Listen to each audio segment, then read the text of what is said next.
Oh, I thought I was already talking, but you couldn't hear me.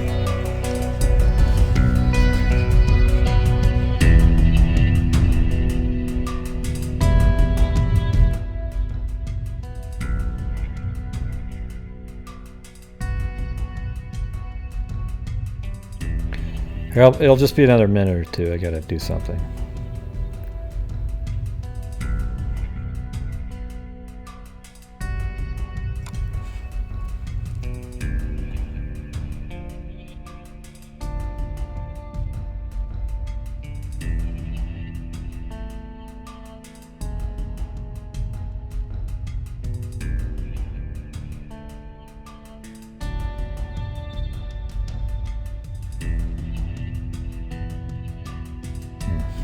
Yeah, I can't do it. Well, first thing I wanted to say was that I got PayPal donations off the air, basically. One from, let's see, it's hard to say, Nuruddin Huskic, and hopefully I said that closely correct. And the other one was a very generous from Janet Julian. Thank you very much. She says, I don't get to watch too many live YouTube, but keep up the great work. Thank you. All right. All going towards the drone. And I think there was another one. Yes, there was actually another one, too, from Kimberly Williams. All right, and also another one from Barry Bailey. So I appreciate all of those donations to PayPal. All right, and yes, I really will be getting a drone. Okay, I'm not inventing that, so I really appreciate it. Although people were donating before they even knew I was buying a drone, but but thanks anyways. All right, wow, that's pretty cool. I just happened to check my email and I was like, whoa, look at that. All right, now, the other thing I wanted to bring up was, here's the deal. If you come in here and you're put on timeout, or you come in here and you bash one of the moderators, they're just going to ban you, okay? And I'm going to support what they're doing. Now, you might be able to come back at some point in the future, but you can't just come in and start cussing them out. They work really hard. They do a good job. They're good people. So I have their backs. All right.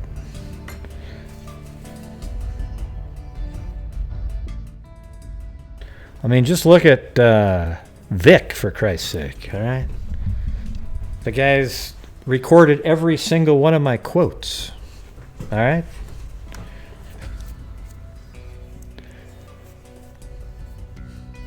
All right. Now here's something that was hilarious. Okay. If you guys don't think this is funny, unsubscribe immediately. All right. I'm about to tell you. All right. All right. This is funny no matter what. Well, just tell us the damn joke, Gray. Just tell us the joke. Let us decide. Listen to this. Okay. Kim Brown, right? There was a chat. You know how the chat goes on, and at the end of the chat, people still chat for a while, then everybody disappears? Well, she showed up all by herself later on, and she wrote, all the mods are really nice. And then in brackets, she wrote, if I talk in a chat that has nobody else in it, did I really say anything? So it's like, if a tree falls down in the forest, does it make a sound? And the funny thing is she almost was right, because I was the only person.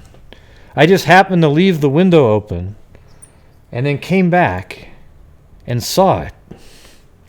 So just imagine, had I not seen it,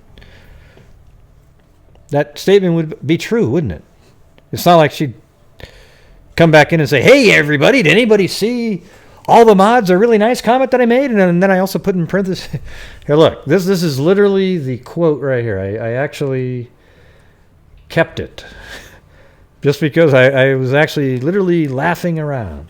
All the mods are really nice. If I talk in a chat that has nobody else in it, did I really say anything?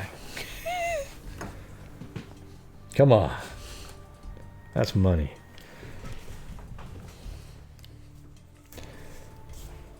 Oh, did you miss that, Kim? I was just talking about you. That comment you made when nobody was around was hilarious, all right? I just repeated it. I'm going to do it again. Just since you showed up. All the mods are really nice. If I talk in a chat that has nobody else in it, did I really say anything? Hey, you also might want to look at the sanity level of that, too. Like you show up 20 minutes after the chat's closed, type, knowing nobody's going to see it. But thankfully, somebody did see it. All right. Okay, there we go.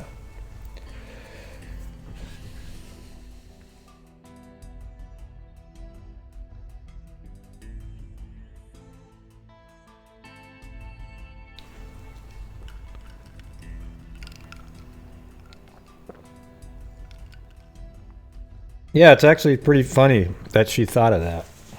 See? That's the level of smarts that we have in here. LJ, the case tonight is about Crystal Rogers. Thankfully, I don't have to do an update because we haven't even started yet. LJ Moon, the king of... asking, can you do an update? Or a refresher? Don't you remember, Kim? Come on, that was you wrote that yourself. Man. It wasn't a bad thing, it was hilarious. Wait, you can't actually hear me right now? What do you mean you can't hear me? Well, turn up your audio. You have to turn the audio on. If anybody else can hear me at all, that means you can hear me. Right. Oh, did she do that on purpose? I see. Okay.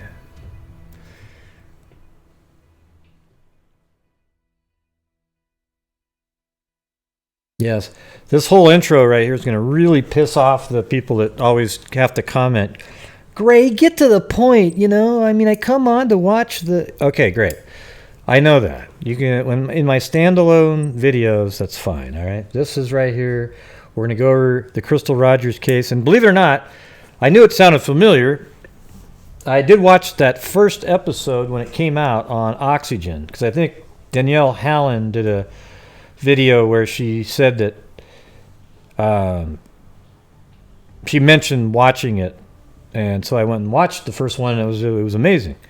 And then I just haven't watched it since then, so that's why it was sort of not fresh in my memory. They're on episode 4, so I haven't been able to watch the other 3. All right, so that's what we're going to be doing. I actually think it might be kind of cool. Let's see if we can all get caught up on those episodes, and then in the next few days we can go over them. We should have actually been going over each episode as they came out. That would have been pretty cool.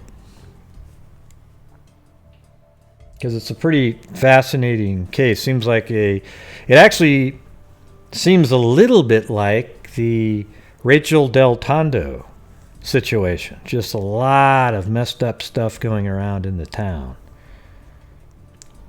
But we can start now, too. Maybe we can do... maybe let's all try to watch 1 and 2 for, I don't know, maybe, hell, I don't know. Is tomorrow too soon? I mean, tomorrow night? Because I'd like to, this is one that I think I could be interested in. Like a continual, 4 or 5 different shows where we can actually try to figure things out. Yeah, maybe. I mean, you can watch all 4, but maybe we can discuss 1 and 2. But I don't want people going, "Hey, did you see in episode 3 when?" Yeah, I mean, just episode 1 itself is enough there where you go, holy crap. Well, I'm not trying to assign you homework, all right? If you don't have to watch it or do anything, I'm just saying maybe that would be cool.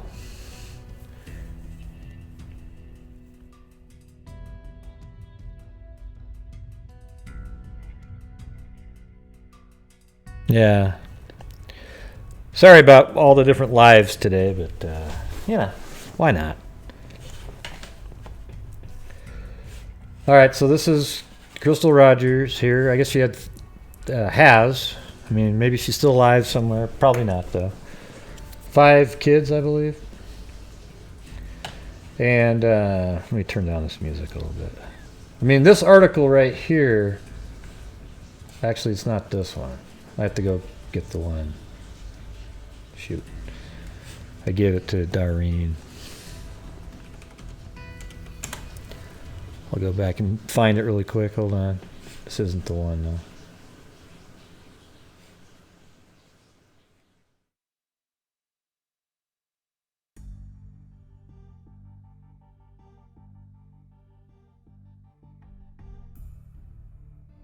Yeah, I think this thing right here, the 10 things to know about the disappearance of Crystal Rogers, is really good because, there's links all the way through it that branch off to the explanation of the different things. I don't know how in depth you want to get, but I can do. Let's see. Are you buffering?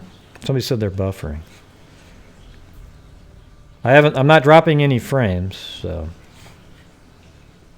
that's usually a good sign. He usually does that a little bit at first while everything starts kicking into gear. Here, hold on a second.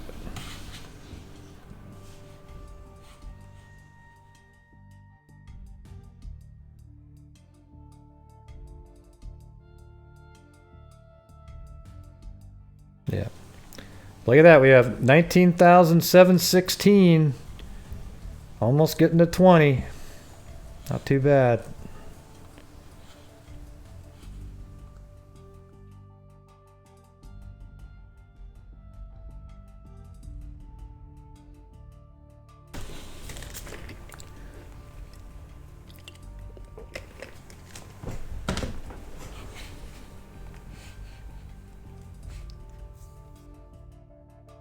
All right. So, known as the bourbon capital of the world, Bardstown, Kentucky is a small town with a population of just below 14,000 people. So, it's 3.5 times as big as Molly Tibbetts' town, if you remember how small that was. So, it's not really that big. Let's see. But it also has an unsettling number of high-profile, unsolved murders and disappearances.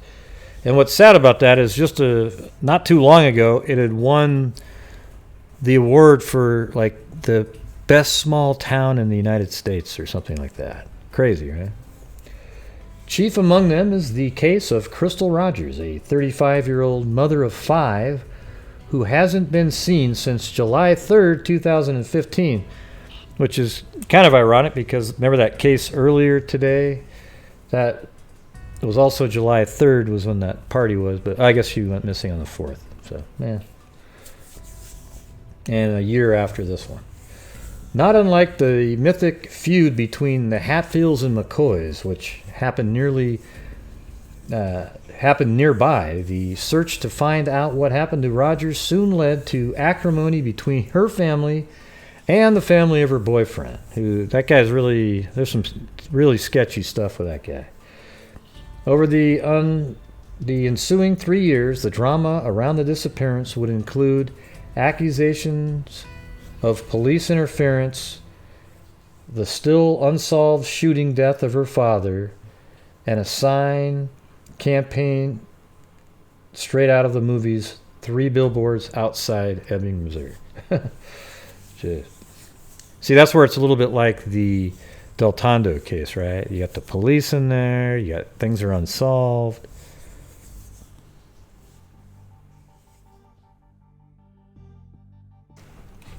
There's Jim Nething. Watcher Anon, Darrow, Valerie Walsh. Just to name a few. I know I've missed every single other person like Raylene Gale and Dana Maupin. There's actually a place in Oregon called Maupin, which is really good fishing, fly fishing, Deschutes River. Elaine Bynes. All right, Crystal Rogers disappeared on July 3rd, 2015. According to her boyfriend, Brooks Hauk, I think is his name, or Hook. How do you pronounce it? Is it Hauk or Hook? Crystal Rogers was last seen on the night of July 3rd, 2015. Now, he did do an interview on Nancy Grace. He said she stayed up late playing games on her phone and was gone the next morning from the house where they lived with their 2-year-old son, Eli, and other children. You know, I should try to figure out... Let me look at something here. I was looking up these homes earlier. I wonder if we can find this one. Because I think this is her, right? Is it Crystal... What's her middle initial? Does anybody have that? Does anybody have her middle initial?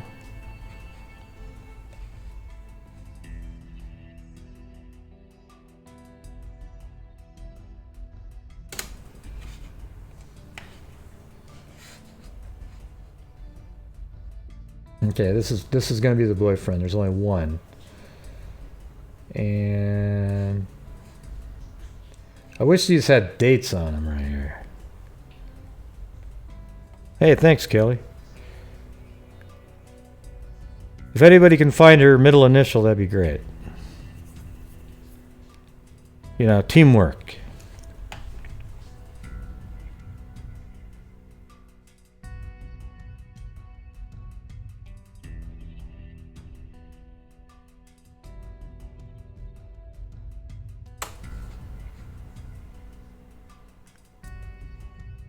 Now they live together, right?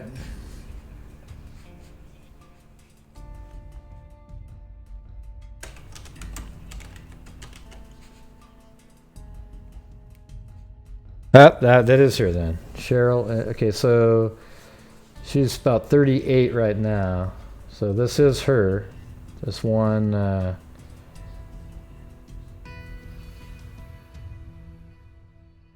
hell, where'd it go, man? I had it. Shit. No, I had her at 40 for some reason. I don't know why.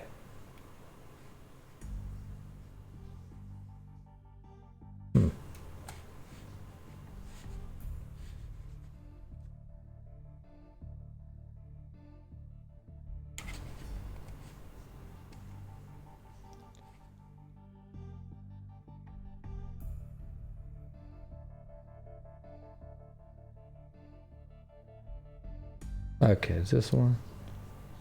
Frankfurt.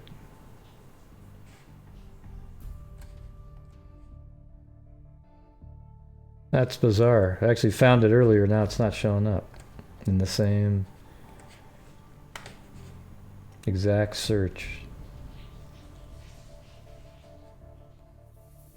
Wild.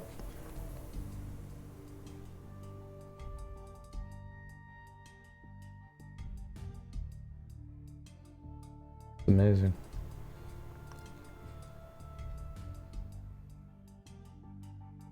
All right. Well, I don't know what happened there, but let me try that again. Cheryl.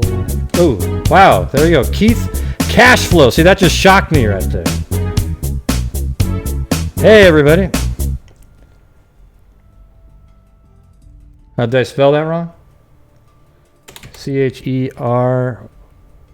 Oh, Crystal. Oh, God. My God. No wonder. My brain's just... All right. Thank you.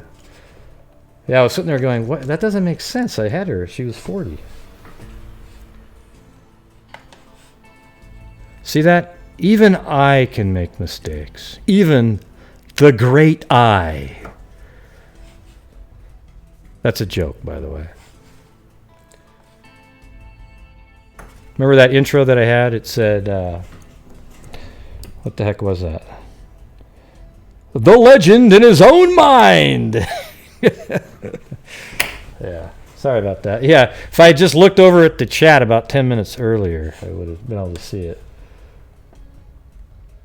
Okay. So what I'm going to try to do here is Crystal. Let's see.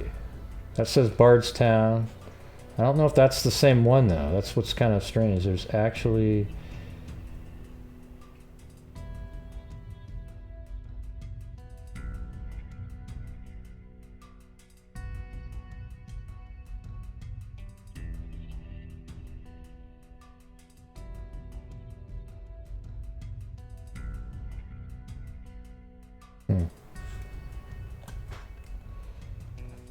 Yeah, it's crazy. Things just aren't showing up like they were a few minutes ago.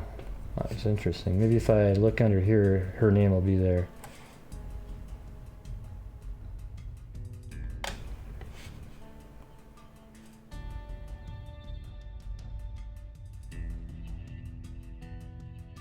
Yes, I know. I actually found a couple homes using the same program, but all of a sudden they're not there now. So I don't know what that is. Let's try it again.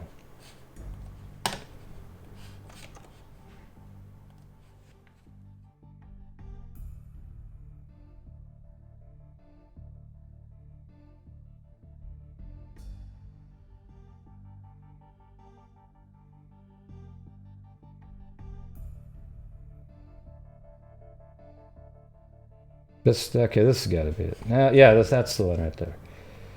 So 38 right there. I guess earlier it said 40 though. That's strange. So Crystal Rogers. Now see right here where it says 214 Lebanon, Springfield, and then 126 Bard Avenue. So I'm going to switch over to this guy.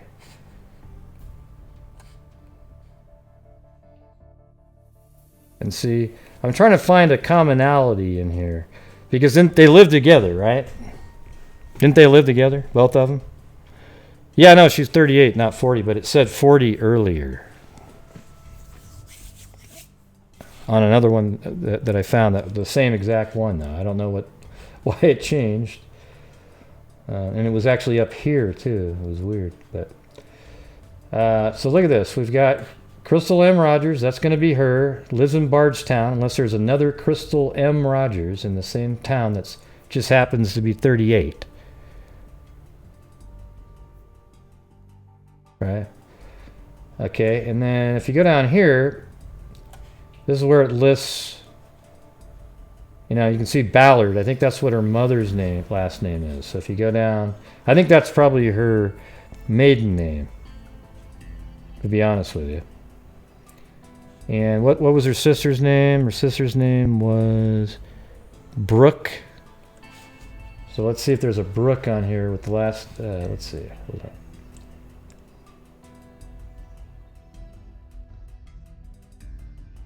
Yeah, I know her mother's last name. Let me see. Her father's last name, I believe, is Ballard. I think. Now all of a sudden things aren't popping into my head. Let me go find this. I have it right here. Yeah, Tommy Ballard. So this has got to be her right here. Usually the parents are right in this area. So I don't know why they would be in a different spot, but...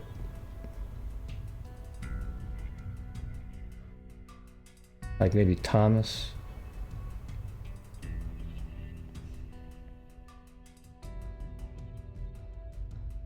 Yeah. Well, what I was trying to do was find if there was addresses that were similar in this one as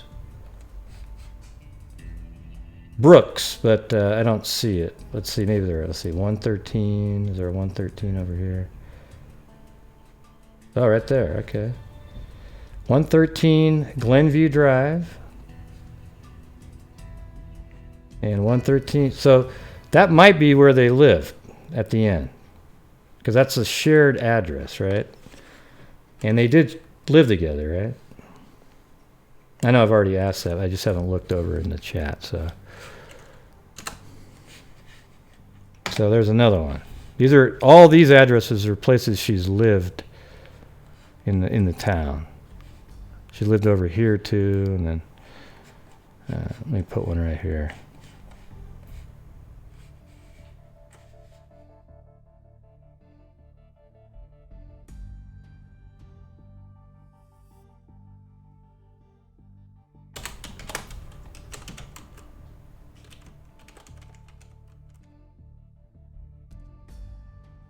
But usually up at the top is their more recent addresses. So I don't know for sure if that's where they were living at the time. All right.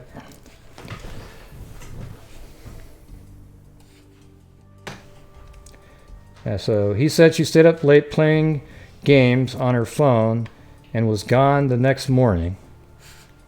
Oh, I think I was wasn't showing the screen again. But I don't know if this spot right here is where they were living at the time. Right here, this one. Sorry, my wife's moving around, clicking on things.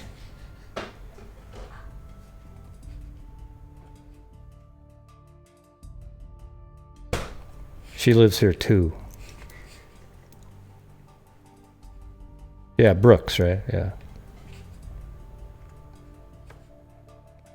So if you guys know if that's the right address, let me know. But if not, I have it at 113 Glenview Drive. They said, "Hi, your wife," and I said, "Hello, wife." Say hi. She said, "Say hi." You could probably hear her. She's made the backyard look pretty sweet, I gotta tell you that. Still looks like the moon on where the grass would be, but all the rest of it looks pretty good. She's laughing at me now. She's laughing. Okay.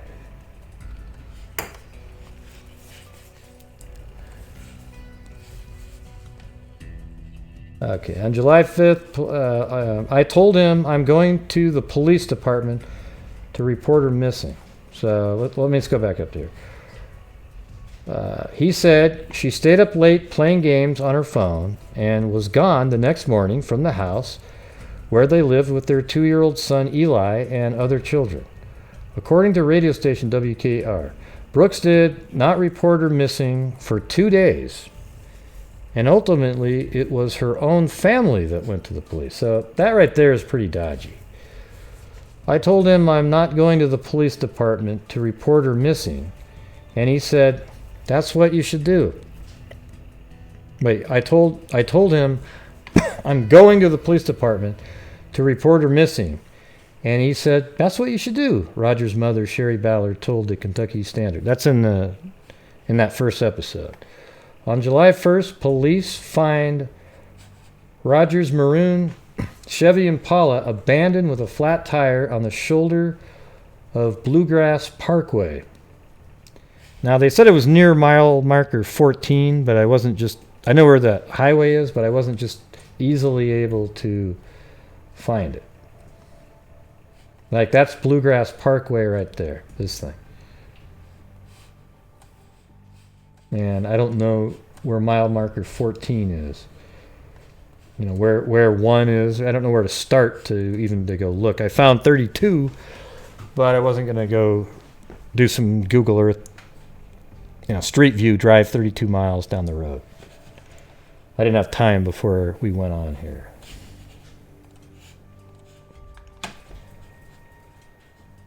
When Rogers went missing, Brooks said he wasn't initially worried about her absence since she often went out with friends and stayed out late, sometimes not coming home until the next morning. Rogers' family, however, was immediately concerned.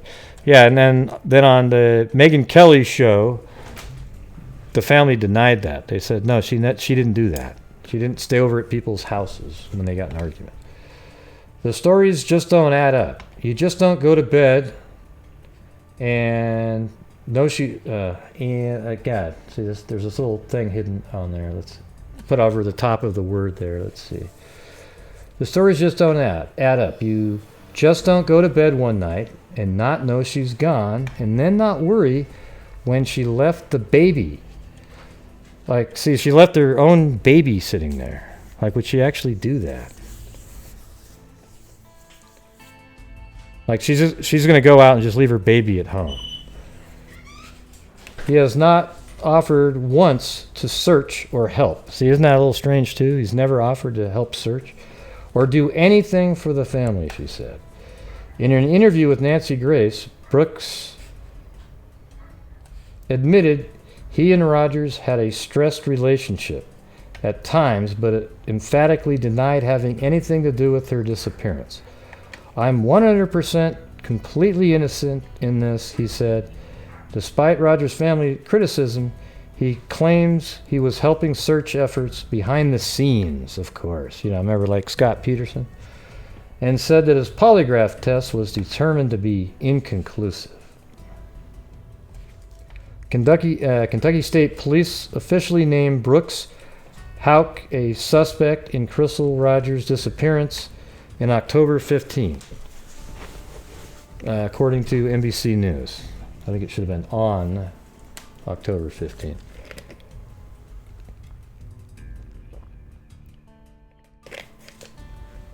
He continued to deny his connection to the disappearance, saying, My whole family's name is trash for something completely not even tied to me. It's taking a lot of energy and effort. I can't even go on the side of the road without looking like a murderer. This is starting to get silly. I don't need an attorney. I'm innocent. This to me is starting to get silly. Oh, that's right. I think there's an interrogation on that first episode of him. And he gets a phone call and he just gets up and leaves. He stops the interview. I think it was his brother who said, hey, you shouldn't be in there alone. Brooks has never, but I have to admit that that's not stupid. Brooks has never been charged or arrested. Brooks' brother was fired from the police after, see, that's the thing. Listen to this. See, Brooks' brother is in the police department. You see how this is sounding a little bit like the Rachel Del Tondo case? And he's the one that called while he was being interrogated. Isn't that crazy? On October 16th, hey, wow, that's a familiar date. Brooks' brother, Nick Houck, was fired from the Bardstown Police Department for allegedly interfering with the investigation of Crystal Rogers' disappearance, according to NBC affiliate WLEX. Nick was accused of warning his brother that detectives planned to interview him and advise him not to speak with them. And he got that call while he was in there. Nick later told the Kentucky State Police that he only contacted his brother to tell him that they might be trying to trip him up and he should protect himself. Nick then failed a polygraph test conducted by an examiner from the FBI when questioned about the case. When confronted with the results, Nick denied that he was lying, saying, I don't give a goddamn what your effing computer said. You're calling me an effing liar, and I don't like it when people call me a liar. Police subsequently released footage from the Houck brothers' separate police interviews. Nick has never been charged or arrested in connection with Rogers' disappearance. Okay. Brooks' friend was arrested for lying to police. In December 2015, Louisville WDRP reported the arrest of Danny Singleton on 38 counts of false swearing after he allegedly lied under oath to a grand jury in relation to an investigation of Crystal Rogers' disappearance. According to NBC News, Singleton is a close friend and longtime employee of Brooks Houck. Jesus. God, man, this is like that case. I'm going to definitely going to need to make some flow charts at some point. What do you think? Might have to work on that one tomorrow. I'll use this one and start putting that sucker together. Wow. When the Houck brothers' grandmother, Anna Whiteside, was subpoenaed to appear before a grand jury in June of 2016, the then 82-year-old invoked her Fifth Amendment rights. refusing to testify for the fear she might incriminate herself. Investigators had wanted to ask... Hey, thank you. Who was that? Arino. That's all I can read. I'm not sure what the deal is with that dialogue that shows up on there, with those particular donations through Streamlabs. I've tried to fix that, but it just kind of looks like that. But thank you. Whiteside's lawyer said there are lots of things, particularly in high-profile case where there is a frenzied and an investigation, and there is here that could ensnare an 82-year-old woman. And August, that's just crazy, though. I mean, jeez. And that's so weird that, I mean, an 82-year-old pleading the fifth under the grounds it might incriminate her. I wish that was illegal. Hey!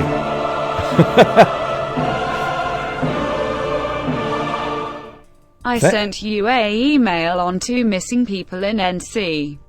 I am new here, but THERES no leads. Hey, thank you, AMC.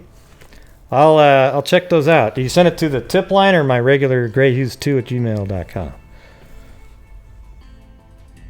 I mean, we can do the same sort of thing where I put them on and go over it like those cases earlier today.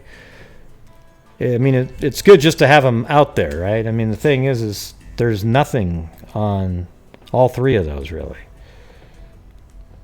But I'll take a look at those. Thank you.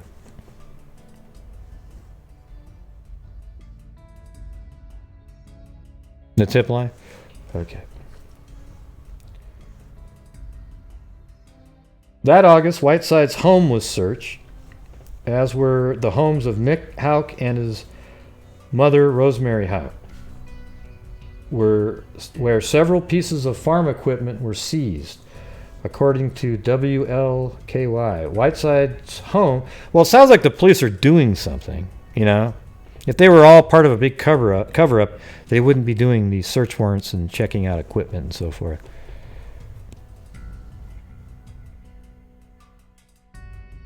According to interview with brother 113 for Brooks and Crystal brother Nick, when interviewed, had just moved from one. Oh, so I got it's right then. The 113. That's what we got. Very cool. Thank you, Karen. Yeah, so this is it then. They live right here.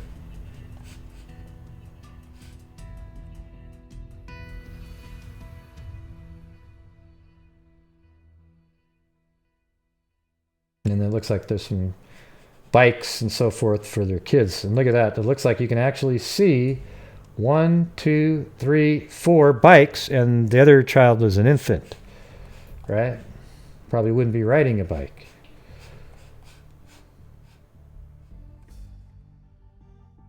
That's pretty random to have that the perfect count out there like that.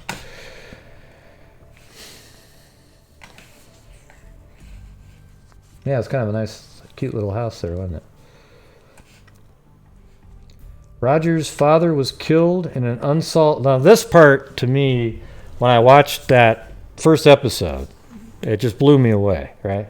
So, let me just say this part.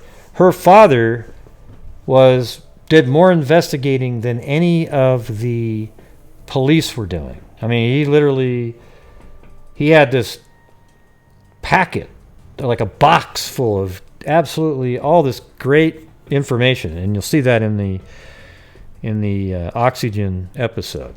All right, but he was actually killed hunting right there, though, not like way out in the woods somewhere. It was right there. He was shot in the chest, out in the back. Right? I think there's almost no chance it was an accident. Right?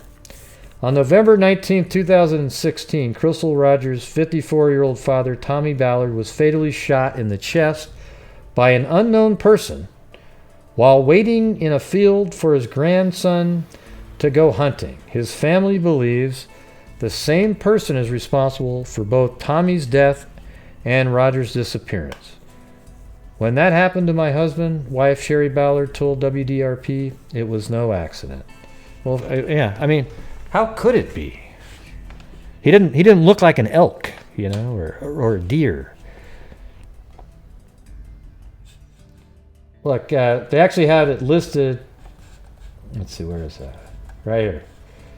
On this street right here, I looked it up.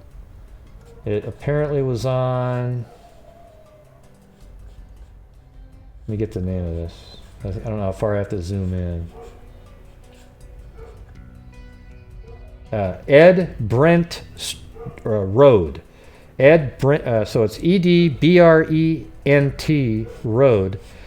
And then when I go down here, this is where it looks to me like. I think it's down here where the hunting was. They were maybe hunting in this field area. Kind of makes sense. Over there.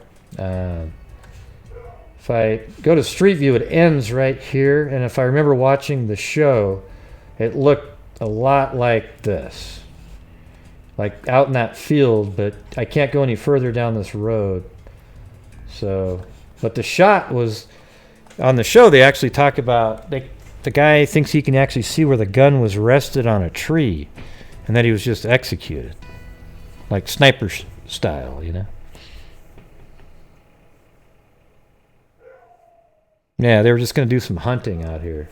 I'm not even sure what they were going to be hunting for, but this looks exactly like on the show. But I do think it's probably, you know, if you continue, looks like it continues down. See how it's still Ed Brent Road, and then it ends here. You know, maybe even stops right there even. I don't really know for sure, but if somebody else has a better, let's see, this is a link. Oh, that's to Gray's Facebook page. If you had a more specific location, that'd be great. Or if anybody has linked to helicopter footage or anything like that, we could dial the sucker in. Oh, you found the coordinates? Okay, you got it. Thanks. I was actually hoping somebody could get that for me. Oh, that's where the car was found? Okay, I was almost there. Let me put that in there. I was close to the spot earlier, but I just gave up. All right, so right there. That's funny. Yeah, I was right here looking. I almost got there. Thank you for that.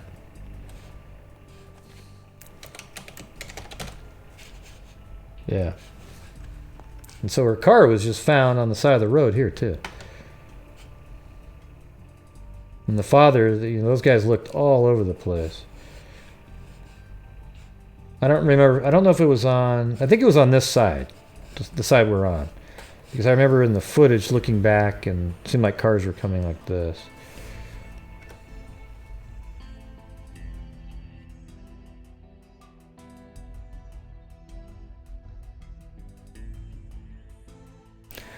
All right. If you can get the location where the shot in the hunting incident took place, let me know about that. That'd be great.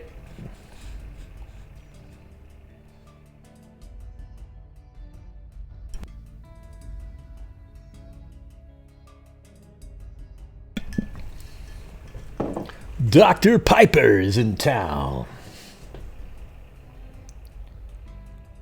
Okay, thanks, Scout.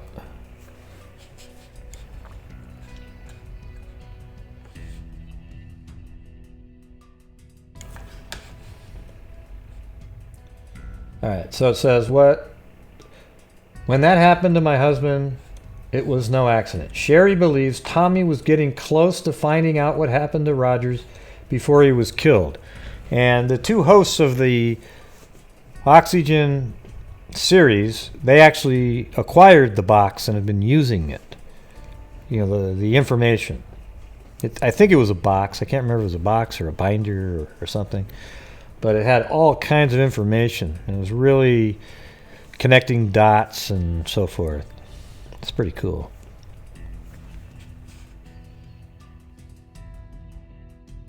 There's also other unsolved murders haunting Bardstown. The Rogers and Ballard cases are unfortunately not the only unsolved cases to afflict the tight-knit community of Bardstown, Kentucky. In May 2013, Officer Jason Ellis was ambushed on his way from work and shot multiple times. The motive and person behind the murder remains a mystery to this day. See, these are all pretty close to each other, too. 2013 here, May. What day did she go missing?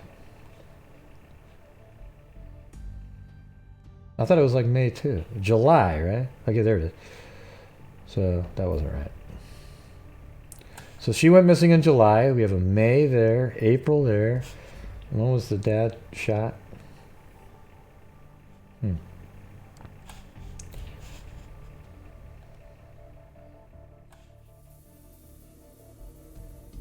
Okay, so nearly a year later, in April 2014, 48-year-old teacher Kathy Netherland and her 16-year-old daughter Samantha were found dead inside their home. Kathy had been shot multiple times while Samantha had been bludgeoned about the head. Both women showing knife wounds to their necks. Jesus. Let's see this report. Maybe we do a whole video on this one. Death certificates reveal gruesome nature of Nelson County mother-daughter murders. Graphic details of how Nelson County mother and her teenage daughter were killed inside their home in April are now public. The murders of Kathy and Samantha Netherland remain unsolved. According to death certificates obtained by Wave 3 News, 48-year-old Kathy Netherland was shot multiple times. Her 16-year-old daughter Samantha, and both, was beaten to the head, and both of them had cuts to their necks. The fact that they were killed so heinously makes Kentucky State Police wonder if it was personal. Yeah, it's normally when that happens. That's not something we've ruled out either. That's a good possibility. Or it could have been somebody knowing that that's what it looks like, did that intentionally to make it look like it was somebody like that. You see, they do that a lot.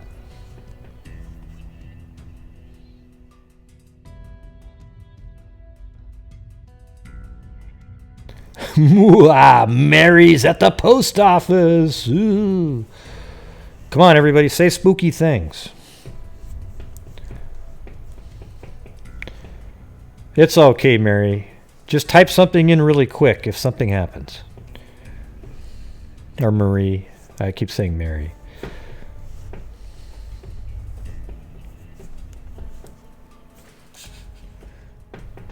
Halloween, we're definitely going to have to do. I'll make a whole screen just for Halloween. It'll be pretty funny. Police said let's see. Police said the Netherlands were murdered around 8 p.m. on the evening of Monday, April 21st at their home in Nelson County. Their bodies were discovered by a family member. Samantha Netherland was a sophomore at Bardstown High School. Kathy Netherlands taught special education. Trooper Gregory says they have several detectives working the case following leads. Police haven't ruled out any suspects as of now, but they are leaning towards the theory that multiple people may have been involved. Jesus. What the hell's going on? See, look how crazy stuff like this is. And they haven't even solved it yet. You know? It's nuts. Let's see. Kentucky State Police believe the person or persons inside a black Chevrolet Impala seen traveling north on US 150 from Botland into Bardstown are on the night of the murder are responsible for the crime. So they even have the car type and everything.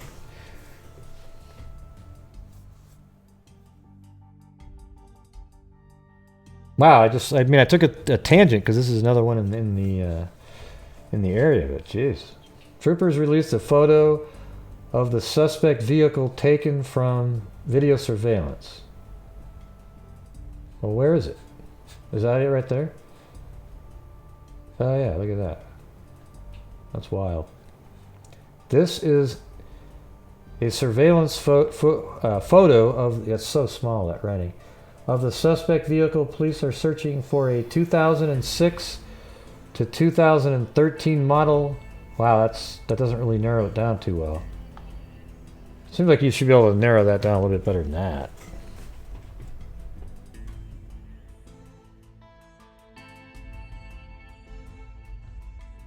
Wow, that's crazy. Jeez. Hell, I almost want to look into that one. That one's just absolutely ludicrous. If somebody goes into a house and blows away the mother, then beats the girl over the head and then cuts both of their necks.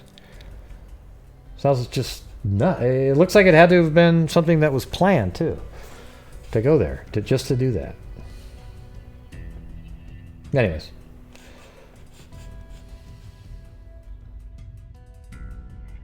Sorry for the tangent there. Ever since her disappearance, Rogers' family has plastered signs around Bardstown. And it's pretty... You're going to sit there and keep putting missing posters for 3 years in a small town like that? Yeah. Look, everybody knows what she looks like at that point. I think it's mainly just so that people don't forget about it. Not like, hey, have you seen her? Because, it's been 3 years and the posters are up everywhere. Brooks Houck's current girlfriend, Crystal Maupin. Wow, we had a Maupin in the group here earlier.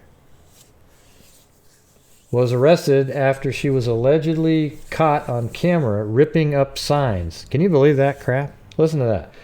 Ever since her disappearance, Rogers' family has plastered signs around Bardstown and its neighborhood communities asking for any information on Rogers. In July of 2017, Brooks Houck's current girlfriend, Crystal Maupin, who was so upset with the fact that, her boyfriend's ex, who's missing, happens to have posters up around, constantly reminding her that, yes, her boyfriend did date other people and is the father of 5 kids, perhaps. I don't know if 4 of the kids are from somewhere else, but I know that at least 1 kid is his. Crystal Maupin was arrested after she was allegedly caught on camera ripping up signs connected to the investigation. On the 1-year anniversary of Tommy Ballard's death, signs showed up around Bardstown speculating about Brooks' involvement in Rogers' disappearance. According to WDRP, Rogers' family don't know who is responsible for the signs. Interesting. Did I say Cheryl again? God dang it. Well, if I say Cheryl one more time, throw a brick at my face.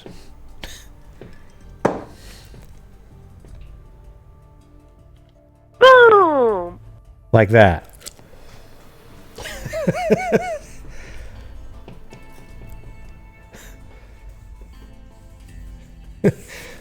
Darryl loves that because she would love to throw a brick at my face. Yeah. Oh, so I didn't say it wrong? Okay. I hope I didn't. Let's see. Rogers' body has also never been found. In March 2018, the Kentucky House of Representatives State Senate passed a resolution honoring... let's see. Let me read the beginning of that. To date, no one has been arrested for the disappearance of Crystal Rogers and the shooting death of Tommy Ballard, her father. Rogers' body has also never been found. In March 2018, so just 5 months ago or so, 6 months ago, the Kentucky House of Representatives and State Senate passed a resolution. I think Rand Paul is one of the senators there, honoring them as well as the victims of other unsolved Bardstown murders and urging witnesses to come forward. Yes, because passing a resolution urging people to come forward is going to do just that.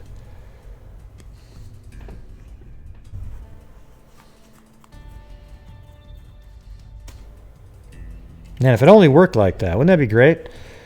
They should have passed a resolution on April Tinsley's case and the Golden State Killers case a lot sooner. And, somebody then would have came forward.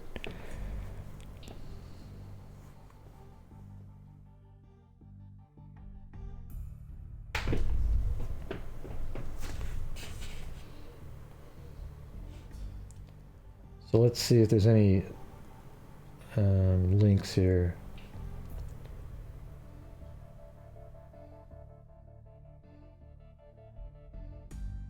Well, are there any people on here that are experts on this one?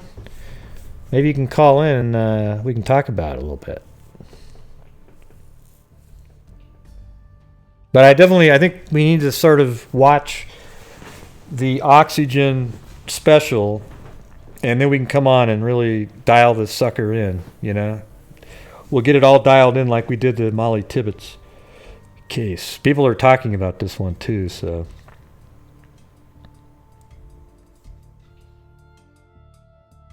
Now, let me see what Tracker's saying up here. I got to read some of this. Tommy Ballard had a sister. When was the sister murdered? Tracker. Yes, L. Yes, L. It's sad what the family has went through.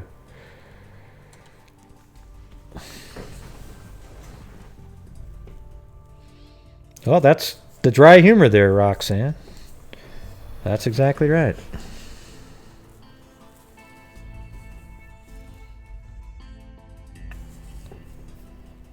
Oh, okay, hold on. Yeah, let me put the number up.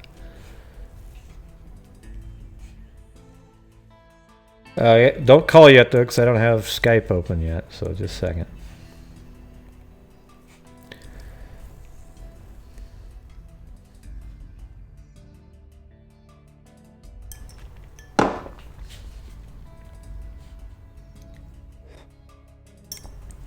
Okay, it's ready.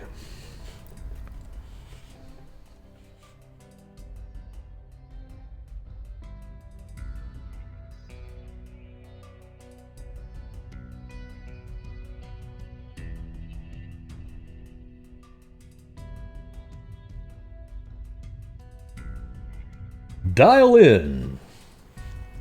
Wild card line. You're on the air. Oh, wait, nobody's called yet.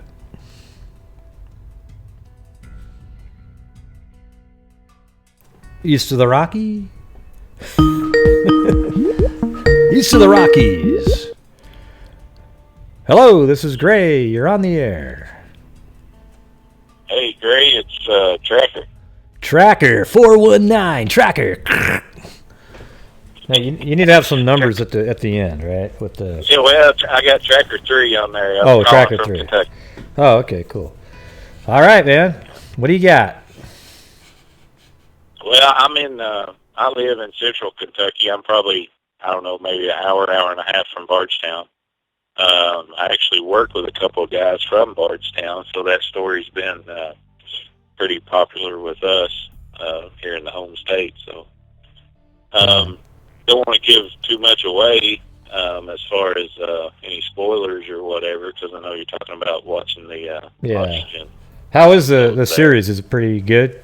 I mean, It's pretty good. Yeah. It's pretty good. I would kind of just, if I may, just, throw out my thoughts on it. And then as your folks, you and your folks there watch, kind of have something to come back with. Okay. My thoughts on the cold case, when Officer Jason Ellis was ambushed there on the exit ramp in 2013, he worked with Brooks Hout's brother, Nick, at the Bardstown Police Department. And they're, like I said before, the guys that I work with that live there in Bardstown, the Hout family is well-known, wealthy family. There's thoughts of them being involved in a lot of other stuff. That's where they're getting a lot of their finances and stuff, maybe drug money or whatever. Mm-hmm.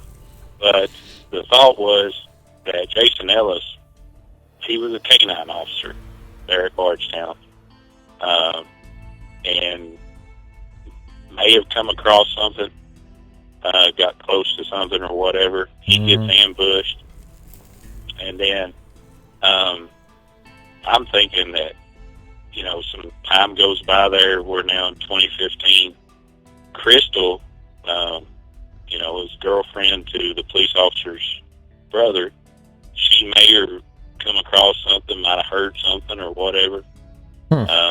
She disappears. You'll see in the series there's different thoughts there about, maybe it was just that one particular night that Brooks goes into a rage and she's thought of him, cheating on him or whatever, and kills her that night or whatever. I'm thinking makes more sense to me that she was close to that family. Yeah. Well, what's funny is right when you mentioned that the officer that was killed, what's his name? The officer that was killed? Jason Ellis. And do you know it? You said on the ramp? Do you know where that is so I can mark it on the map here? I don't know right off. Okay.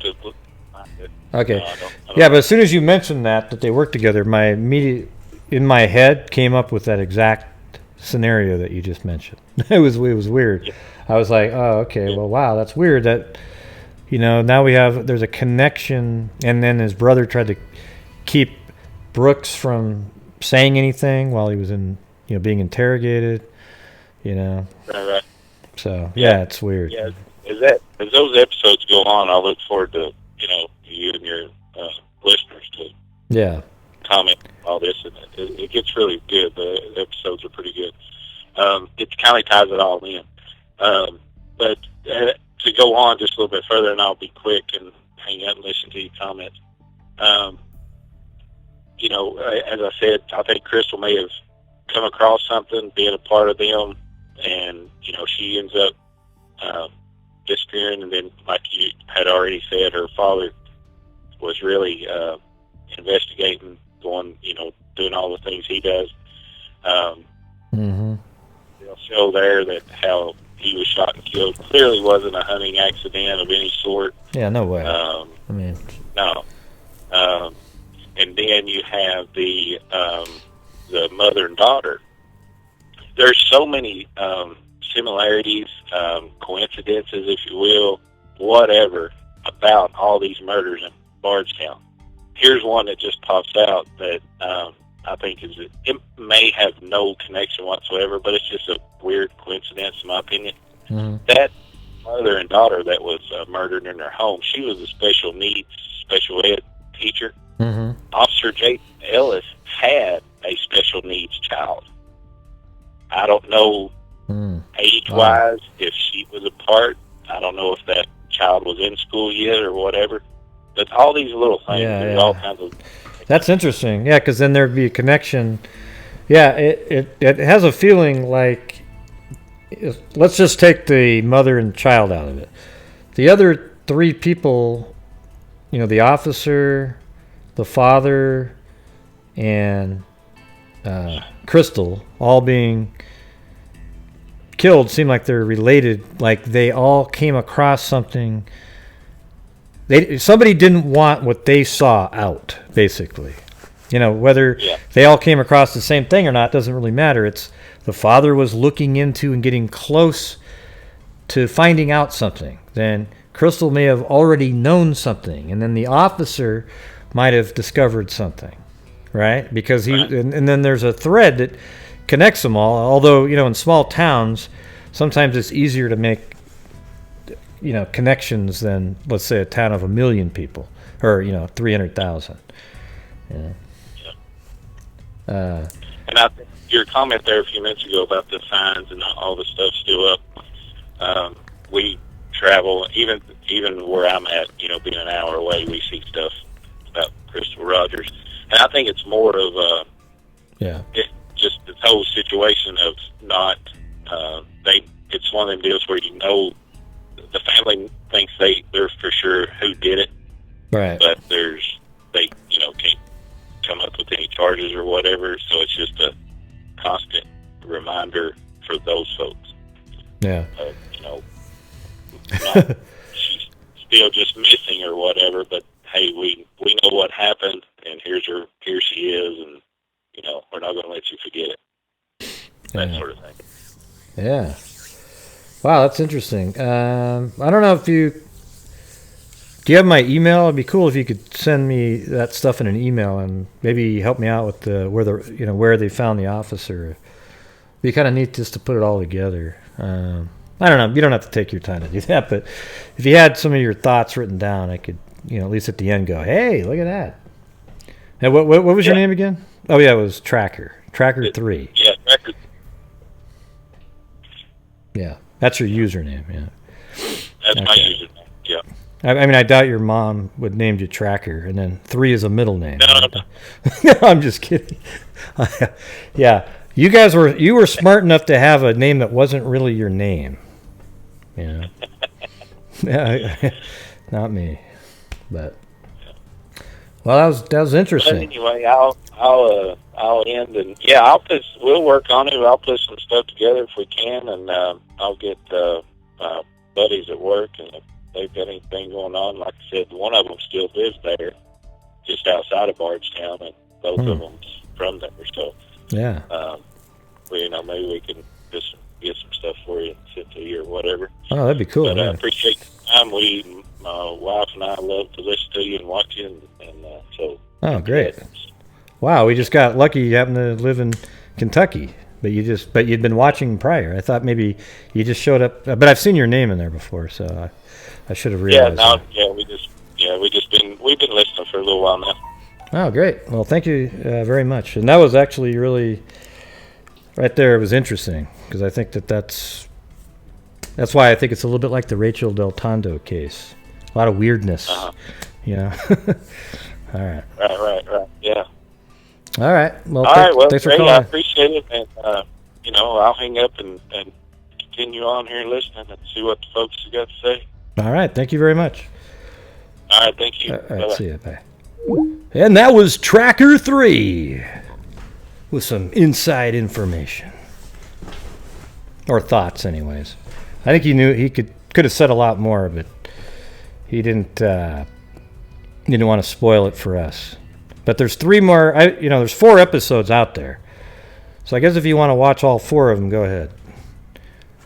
What was that came on? It looked like an ad almost.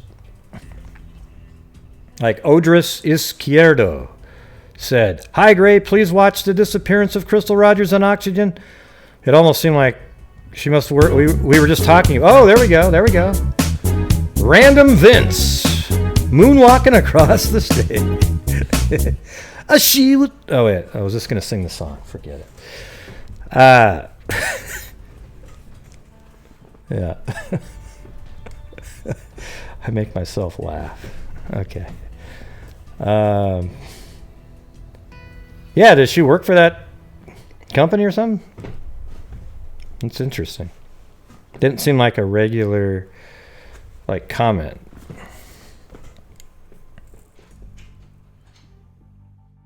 Yeah, I saw her episode. It's weird though. I don't remember all of her. A lot of times I'm working on something when I watch or listen to podcasts, I guess. I mean, Danielle Helen, that's basically what it is a podcast. There isn't a lot of pictures on the screen. But it's a lot of times I'm working on my own, videos that I'm doing. So I just hear parts of it, but I don't hear all of it. And then I end up having to stop and try to listen to it again. But literally 2 minutes after listening to it again, I'm doing something else again. It's hard to sit for 55 minutes straight just staring and paying really close attention to something like that. So that's why I understand when people see that I have a 3-hour video up live, they go, oh, crap,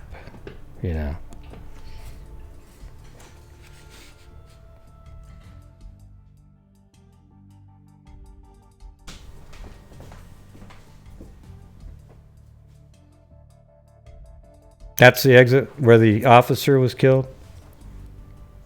Oh. We haven't seen that for a while. Wait, hold on a second.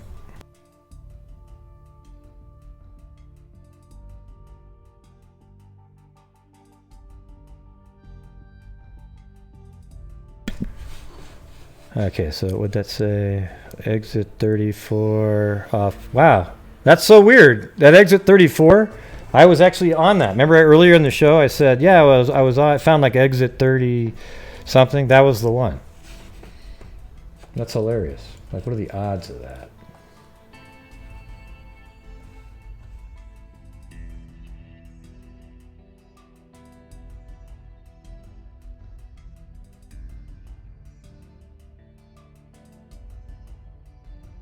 That's like so weird. Totally.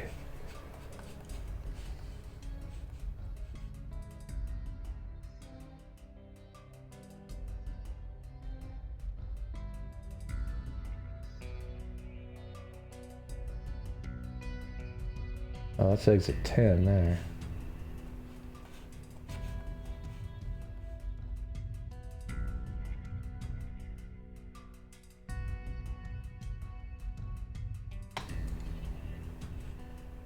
Yeah, like totally, dude.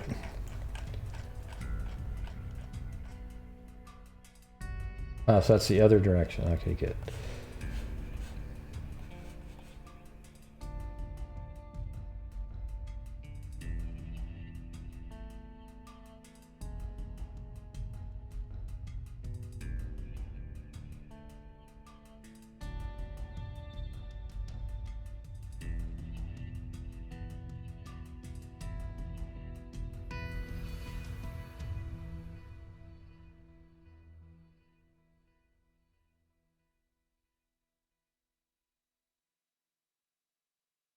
Of course, I'm way over here, so I have to go on the street view till I can see this one.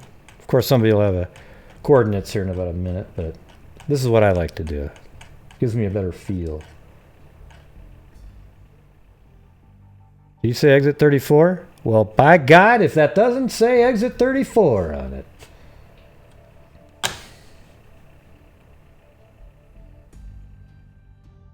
And that's how it's done, man. That's how it's done.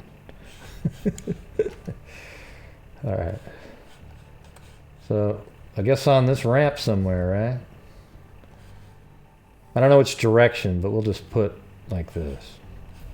So do you know which direction? Was it going, exactly where it was on the ramp? And what was the name of the officer again? I know that Tracker knows.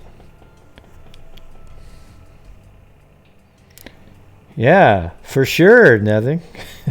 Like totally.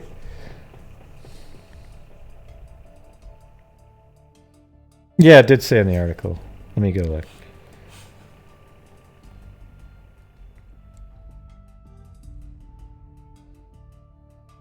Jason Ellis, right there.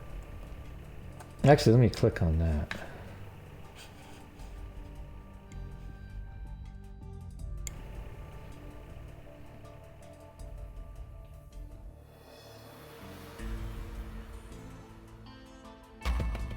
In the early morning hours of May 25th, 2013, Bardstown police officer Jason Ellis was killed as he headed home from work.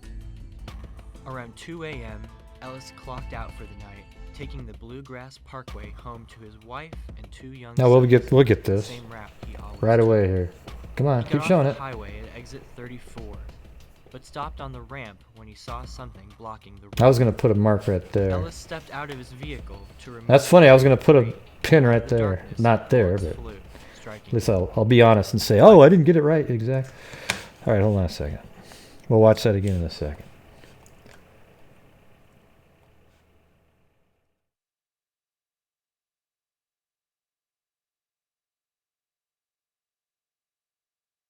Yeah, so it could be like the car that if he stopped because there was something there, there's no way in hell somebody would have known that he was going to come up that ramp.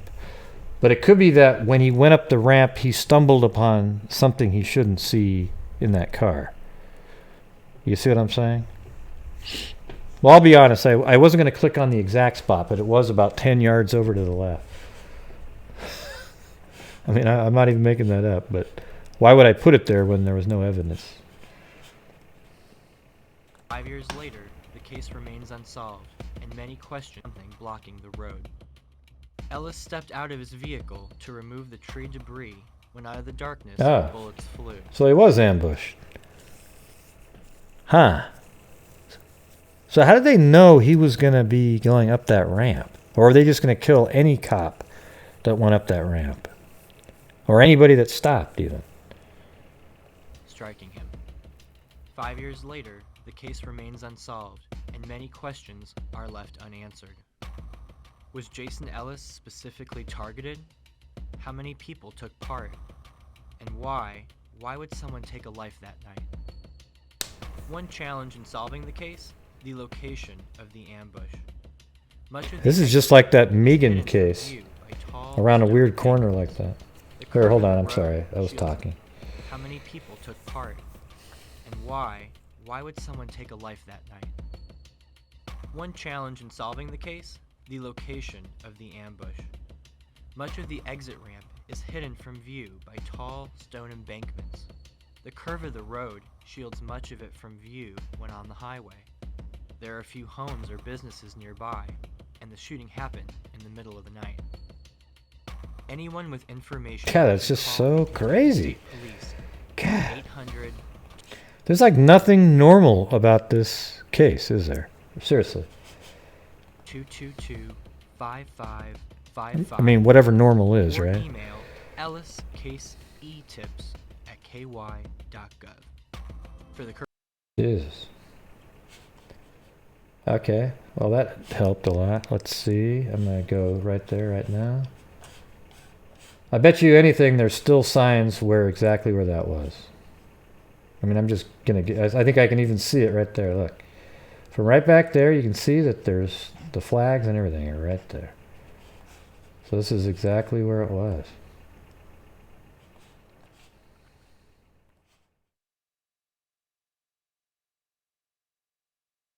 Yeah. Hey, look at that.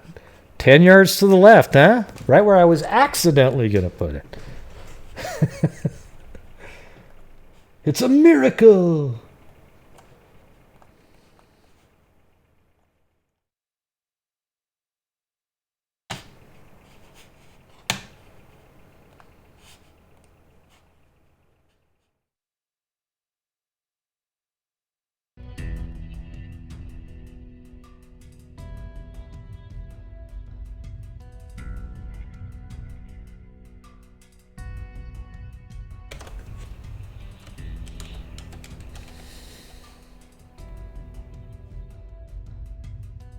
Oh, crap.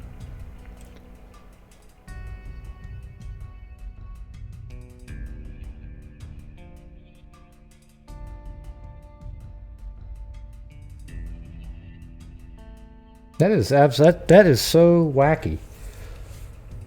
You remember that case we were talking about the other day, Megan? All of a sudden her last name isn't popping into my head. But in Oregon, she went running around a curve very similar to that. But I guess this sort of shows that, hell, maybe that is a good spot, right? Late at night, a tree is across the road, so he would have been... Yeah, I mean, he would be driving just like this, stopped, got out, and then maybe there was somebody up behind this tree right there shooting down on him, or even above right there, right?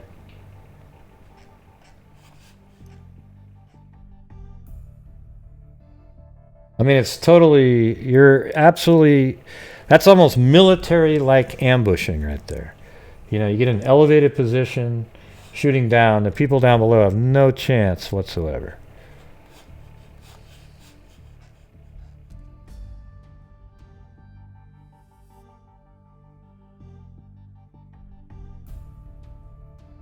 Hell, they could have shot from there, had a car parked over here and just casually walked over there, got it, and drove away. Nobody would have ever found them, because when police showed up, they would have been right here, blocking off all this. Nobody would care right there.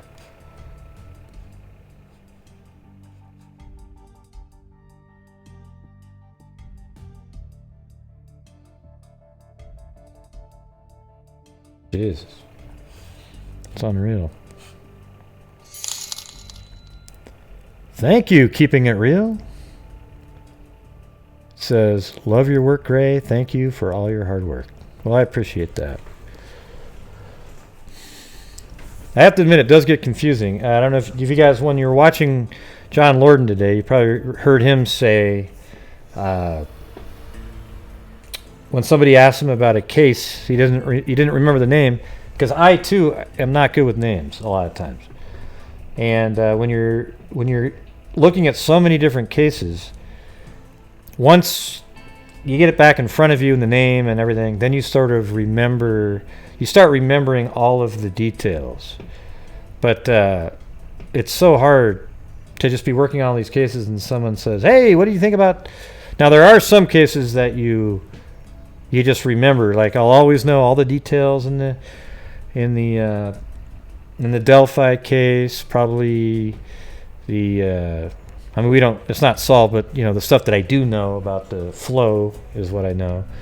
And then in the April Tinsley case, I'll probably always remember that one.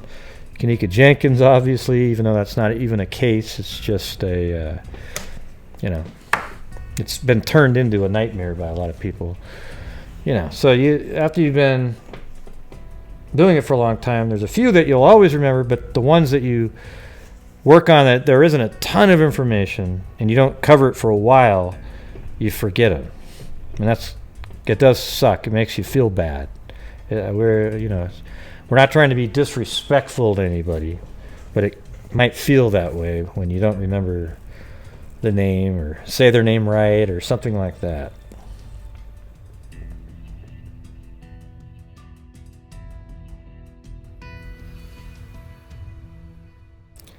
Can you see the asphalt where a crack that goes all the way across?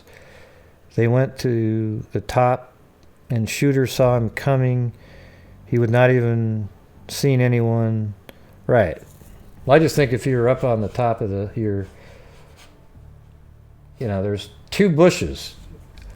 He might have been shot. Was he ambushed by more than one? I don't remember reading that part of the article. But look at this. You could have somebody up here and right behind this bush here and just, start leveling gunshots. And it looks like you could get up that bank relatively easy. It's not like it's... So this guy could have shot and jumped off, ran up the side. Or, I doubt anybody would try to escape to the middle of the clover leaf there. That would be kind of stupid.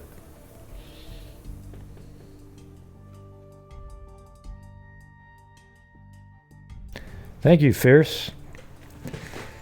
Yeah, I do usually take a lot of hours. Today, those 3 cases that I went over, there just wasn't any information. Now, if one of the family members called in or something, if you happen to know one of the family members of those 3 cases, particularly the first one, I would say. That one, to me, seems like that one's just bizarre. She just sort of went missing after going to a store.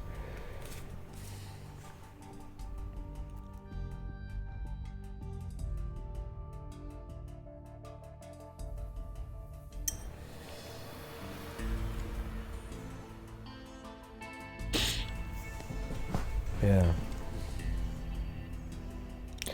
I don't think they remember every single detail. You just think they do because you watch their show and they're talking about that right now, right? Do you ever go up to her 3 months after she did a video and say, hey, tell me about this one case? She'd probably be like, what was that one again? Oh, yeah. And then after you remind her, then everything starts coming back after you start talking about it. That's how the brain works. Now, there are people that do have photographic memory, but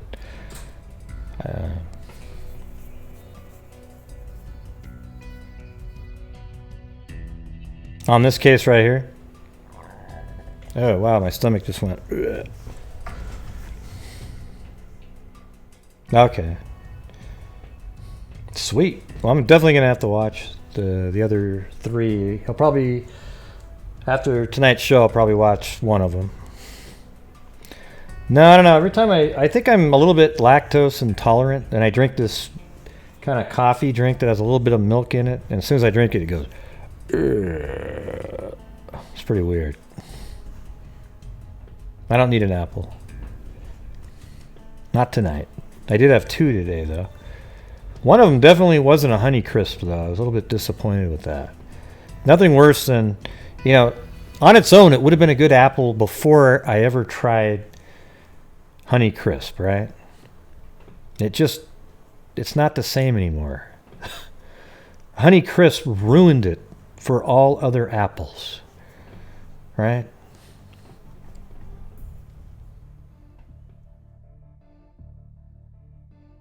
Yeah, so one of them definitely wasn't a Honey Crisp, even though it looked just like the other one. Yeah, but Gas X works, sure, but if you just drink some milk and your stomach goes, ugh, it's not like you don't need to take it right that second. Let's see. Gray, her father, Tommy, was shot in a field somewhere on the road. Watched a couple videos on the local news on the scene, but can't figure it out. They are standing. Okay, so the people on the news are standing right here. Let's see. Well, put the link. Well, you can, I guess. Huh. All right. Ah, crap. Just a second. Oh, there goes my stomach again.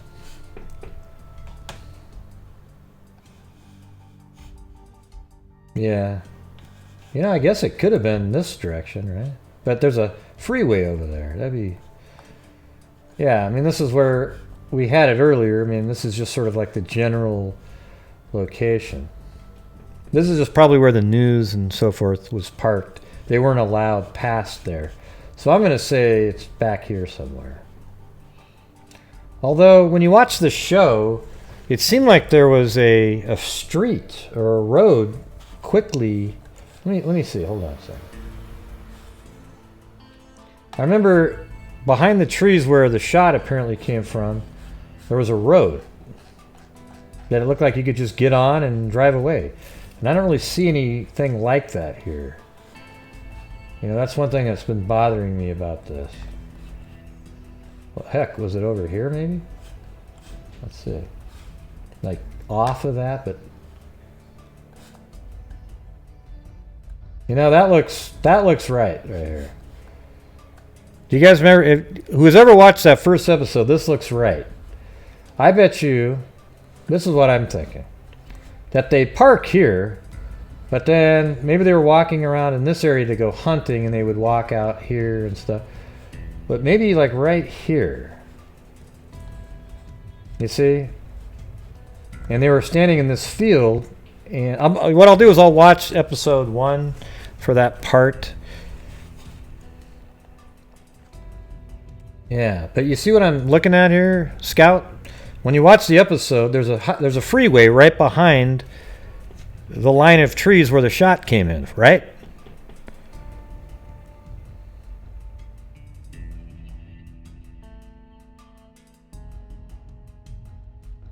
Right. So this is the only spot that has that. So here's the road, and then look. So you definitely would have to come here, park, to get out to go retrieve a body that's over here, right? I mean, I guess you could have driven down this. They actually might have parked in here, but blocked that off from the media, so the media could go here, but they weren't able to go there. This looks like it to me. Because if you actually look, Scout, since you've seen the episode, look at this right here, watch. That's almost exactly what it looked like from the other side, picturing looking back this direction. So I'm starting to think that's it right there. I'll see if I can actually find the specific spot by watching that episode again and using Street View. I might be able to do it. So I feel so confident right now that I'm going to move this over to this area. That could be totally wrong, but it's the only place that has a freeway behind where the shooting was. So I guess it could be over here too. We just aren't going to get to know at this point. But I will watch it. I think from watching that, you can see the answer. Yeah, well, even if it's wrong, I'll fix it. That's the difference. I won't keep trying to make this right even if I know it's wrong.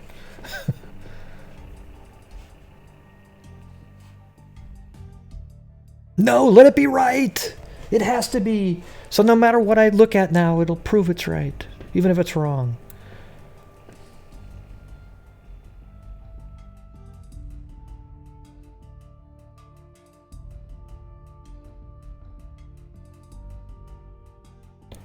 Thank you, AMC, for subscribing to my channel.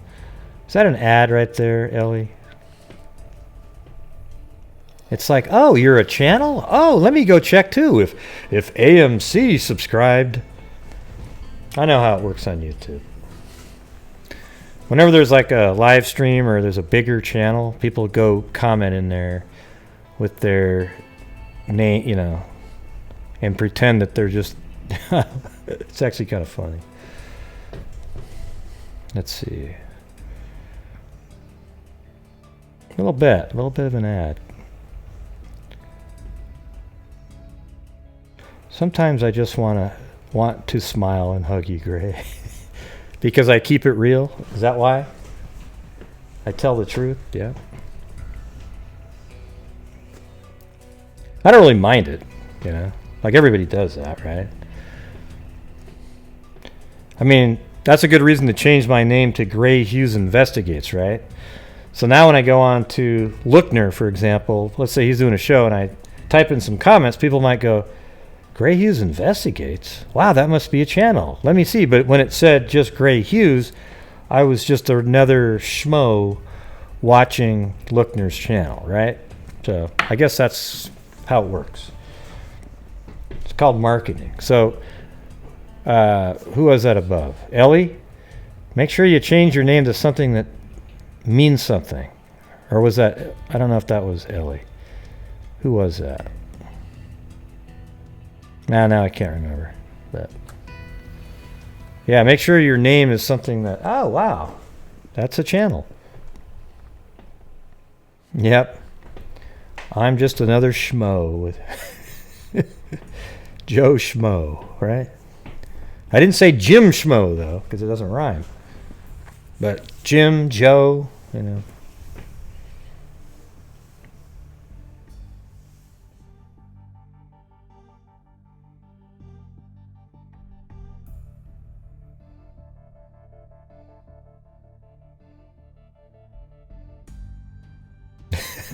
Yeah, that should be my t-shirt, right? Gray Hughes Investigates. Not just another schmo. Tonight at 7.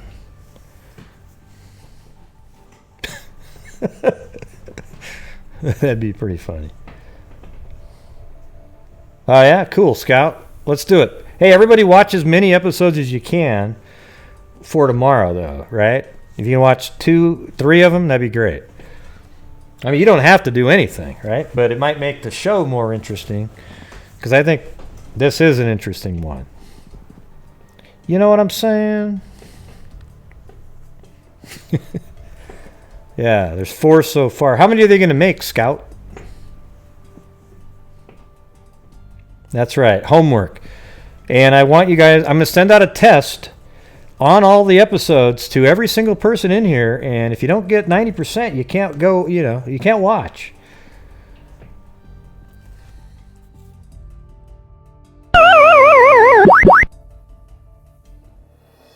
I think I'm still looking for my, was it the rim, what's that called? The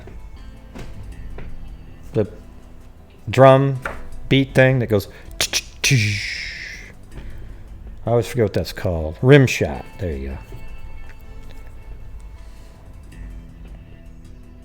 Yep. See, I said it first, though, Audax. I got it first. I knew I'd see it, though, 5 times after.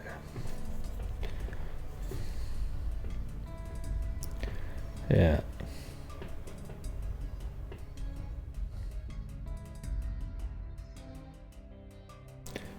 Yeah. Make Ray's screen dance.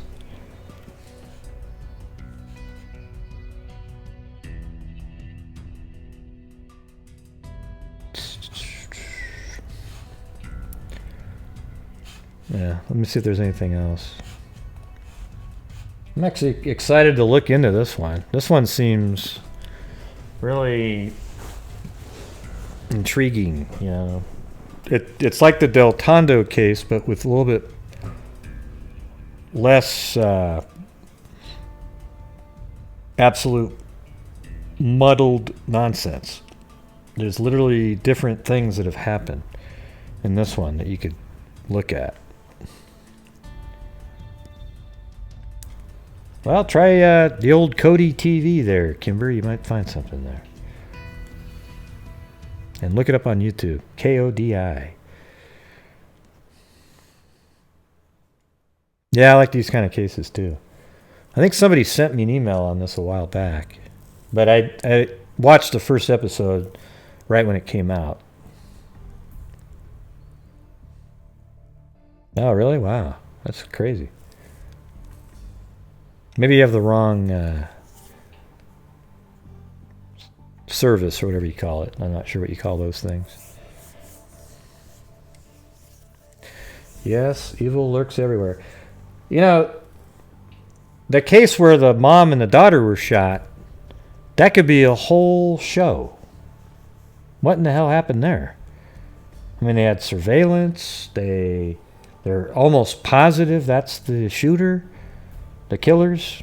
I mean, you know, I don't know if there's multiple people, but beat the daughter to death over the head and then cut her neck and the mom's.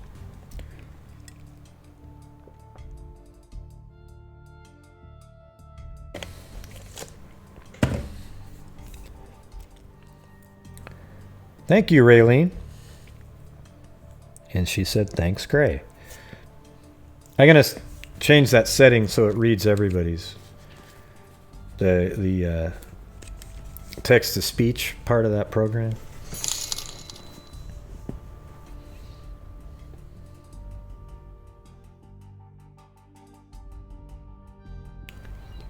I came over from Lord Arts and I'm so impressed and enamored with Grace. Oh, well, thanks. Did you just come here tonight for the first time, Psycho Mom? Hey, Psycho Mom. That's a better name than if you put Soccer Mom. You might be in trouble. All right, you might be in trouble.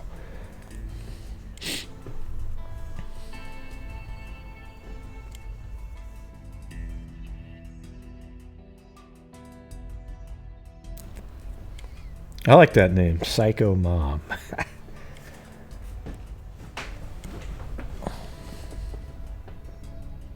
Yeah, see, like Jim Nething said, I feel strange saying this, but you should have put a question mark after Mom. But welcome, Psycho Mom?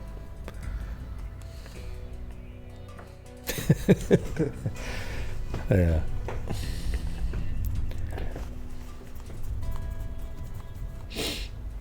I'm just reading comments now. Hope you don't mind me staying on a few extra minutes. Oh yeah, make sure you hit that like button too if you actually like it. If you don't like it, hit the dislike button.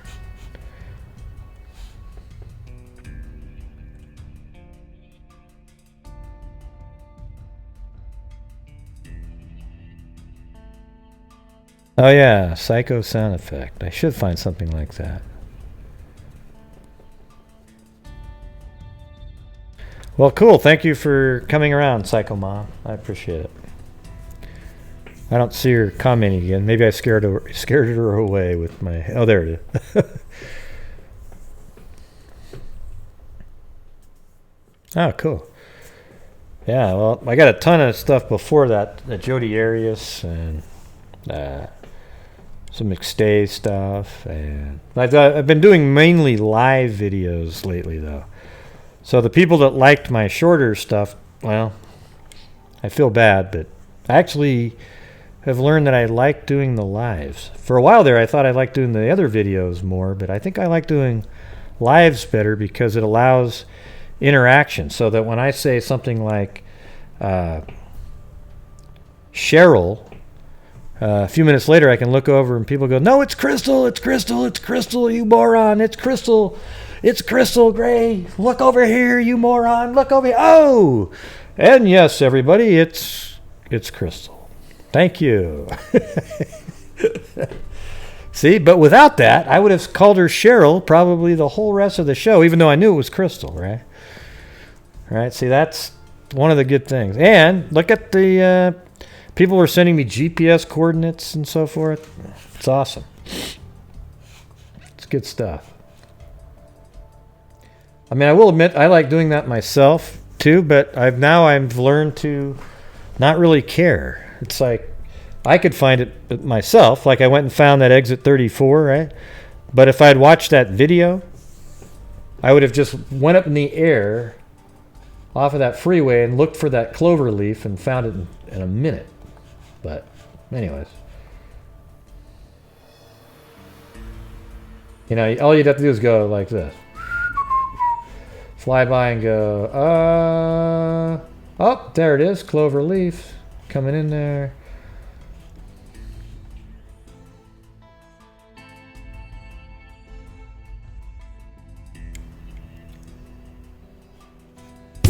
Oh, there we go.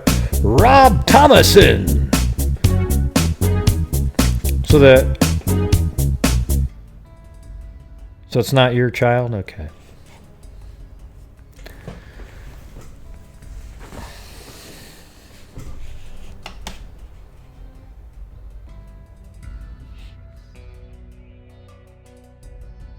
Now that'd be kind of cool, Jim. I'll use a permanent pen and write it right across it. Right across the lens even. So even though it's shooting this beautiful video, you see this smudged out, be safe out there. You can barely see anything in the landscape, but as long as it says be safe out there.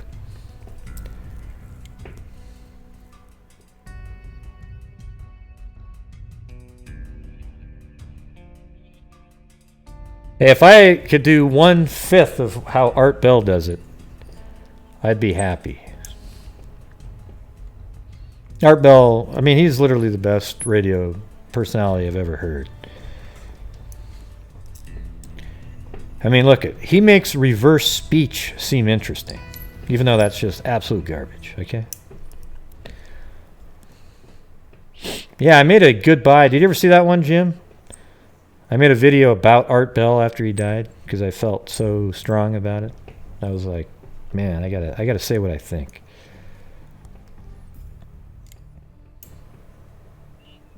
He should have used it. He was alive just, this year. 2 years ago he was on the radio again. I think he's just old school. I don't think he ever would have used YouTube. Hey, thanks, Rob Thomason.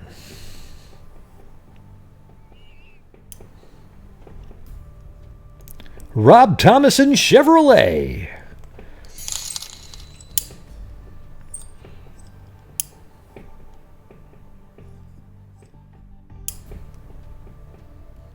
Rob Thomason 5.0, you say?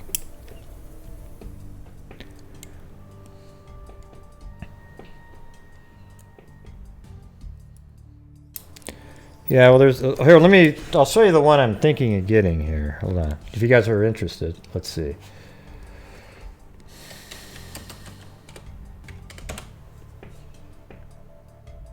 Yeah, it's like, I think it was the Mavic Pro, one of these guys. Let's see. Not this. It's like Mavic 2, this one right here. Or I think maybe even this one, DJI Mavic Pro Platinum. I mean, they're pretty sweet. They fold up and you can bring them anywhere and just zoom, man. They're just awesome. See? So, pretty spendy, but well on the way. Well on the way. Definitely on the home stretch for that one.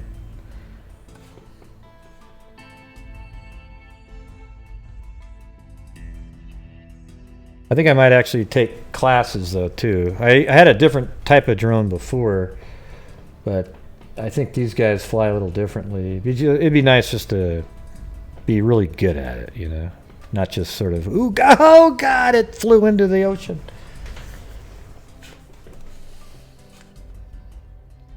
On its maiden voyage. Oh, look at this one. Oh. Did I at least get 3 seconds of clear footage on that one?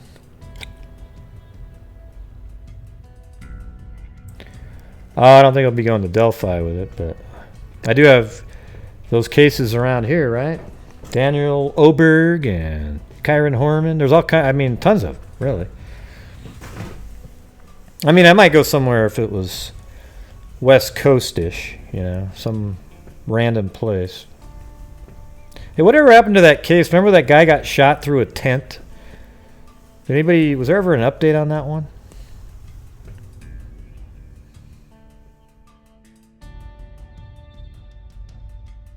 Yeah, I mean, I think they're useful for just really, I mean, I use Google Earth all the time, but I'm stuck with whenever it was that Google Earth took the image. It'd be great to show up somewhere a week after a crime or something and have it fly around. Yeah, Megan Cordy. There you go. That's the one I was trying to remember earlier.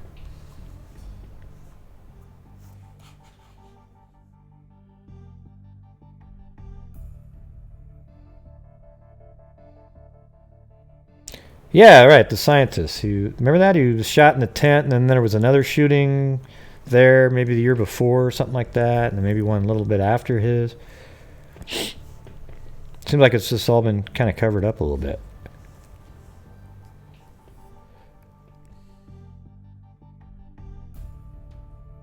Yeah, it has to be. It has to be an ambush. Because if there's a tree on the road and the officer stopped and there's no car or anything, there's just people. Well, we don't know if there was a car, I guess. But he gets shot right there. I mean, what else could it be? It seems like it would have to be an ambush. Unless perhaps the other car hit the tree, knocked it over, then they stopped to look at it, but then when the cop pulled up, they realized that they had crap in their car that shouldn't be there and then shot him. You know, I guess that would be another angle.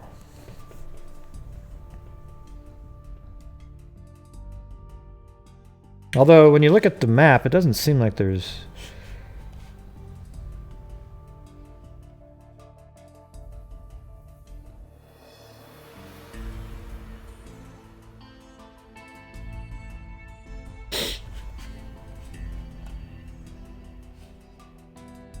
It's not like there's trees here that would just fall over, right? So if a tree fell, it would be something that was above.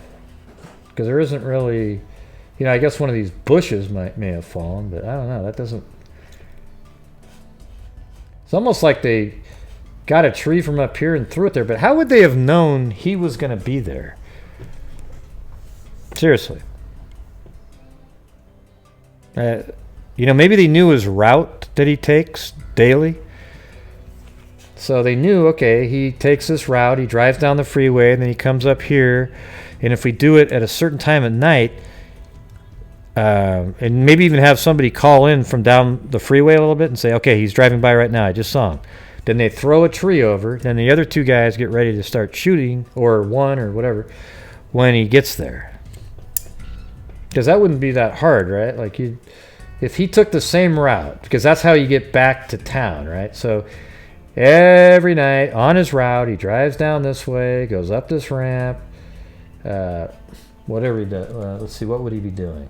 Go like this. And then maybe, yeah, so I guess to get back the other way, you would go like this. And then you come over here, and then around, and then back this direction. So he was coming up like this, and they knew that he took that route. So you could have somebody anywhere around here, like anywhere. You could have it clear back here saying, okay, he just drove by now. Then the people over here on the clover leaf, right here, they're up on the top there, and they throw a tree over. And it's like a certain time in the morning when there's nobody coming. They might even have said, is he alone? Nobody in front of him at all? And they say, yep. Because most cars, to be honest, are going to go like this.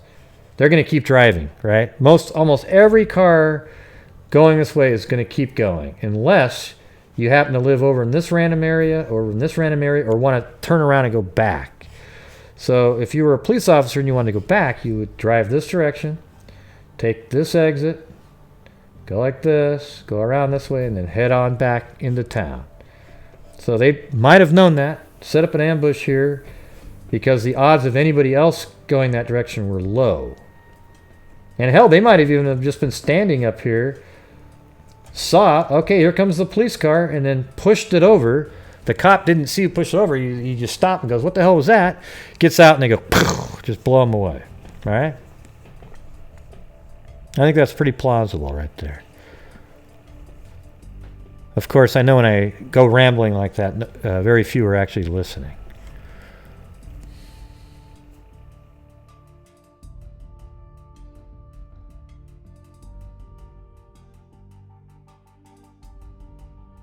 Yeah, so if he was an officer from this town over here, right, wouldn't he just do that?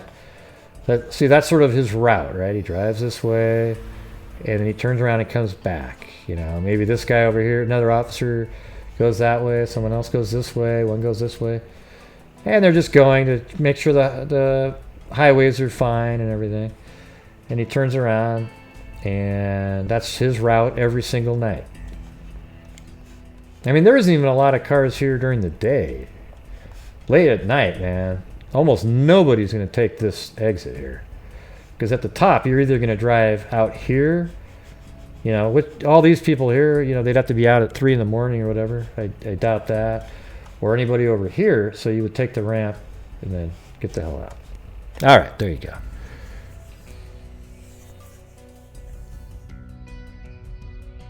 Now, is that what it says? He was just getting off work? Like his time clock ran out? Is that what you're saying?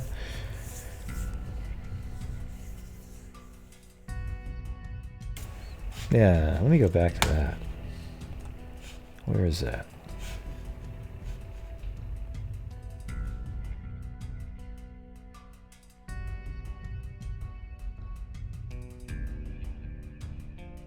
All right, I'm gonna go over this article here.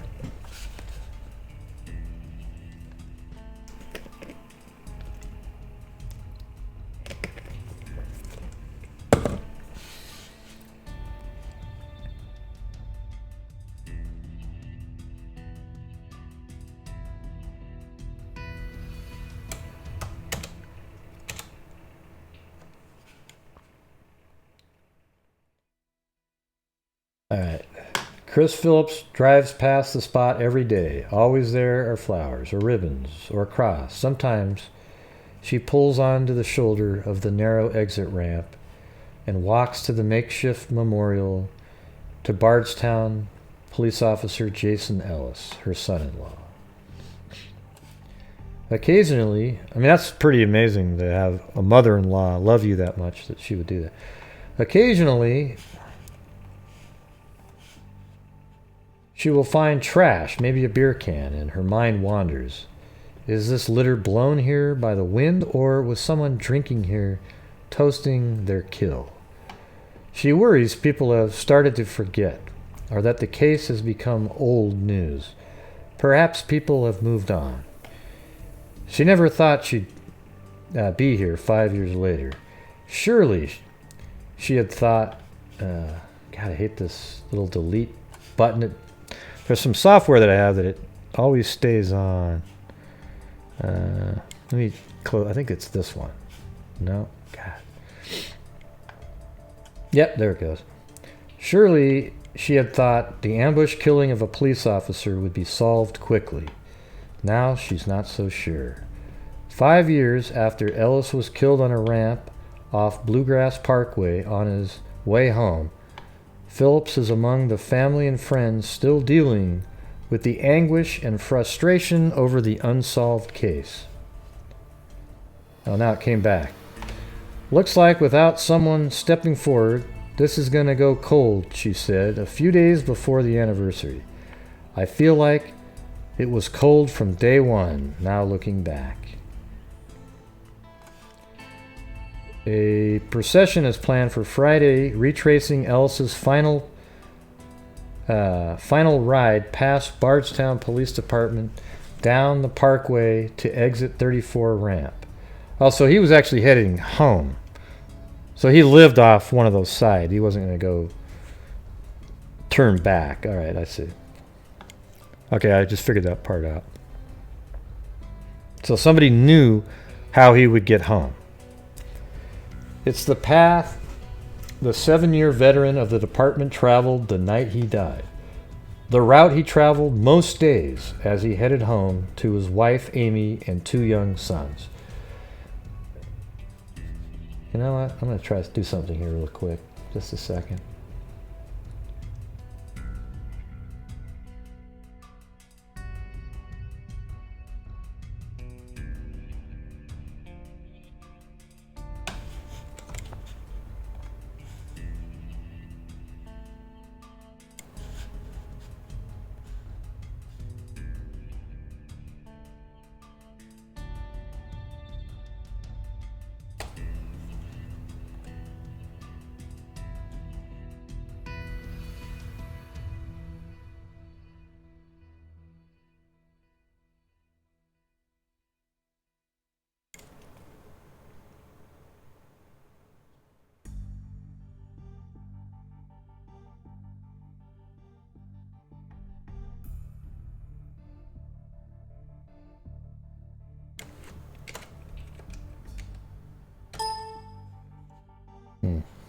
So what are those towns called right over there?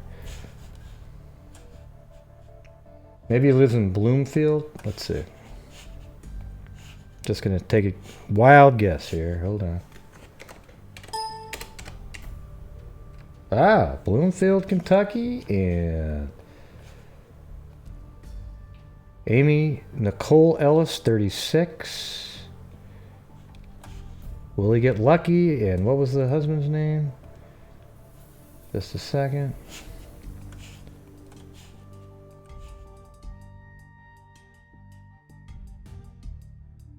Jason Ellis. Okay, let me get back. Here we go.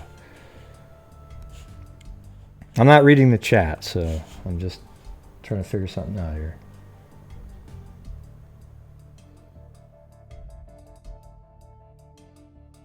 Wait, what the hell?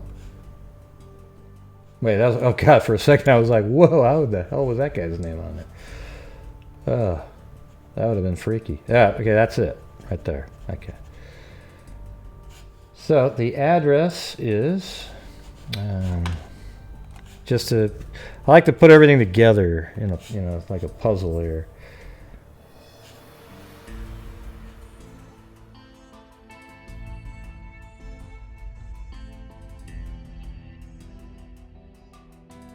I think if I go to Jason Ellis, that'll probably show his last address. Right there. There it is, see? She's moved a few times since then. If you go back to that one, the page before,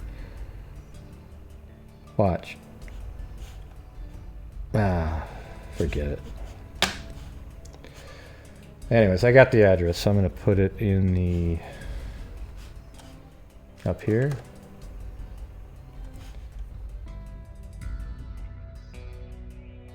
And there you go, right there.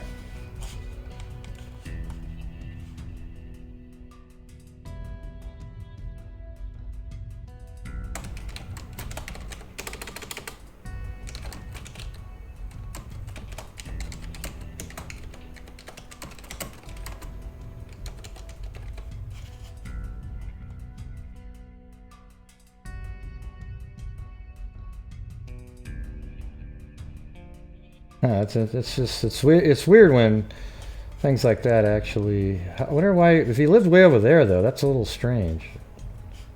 Why would he go all the way over there?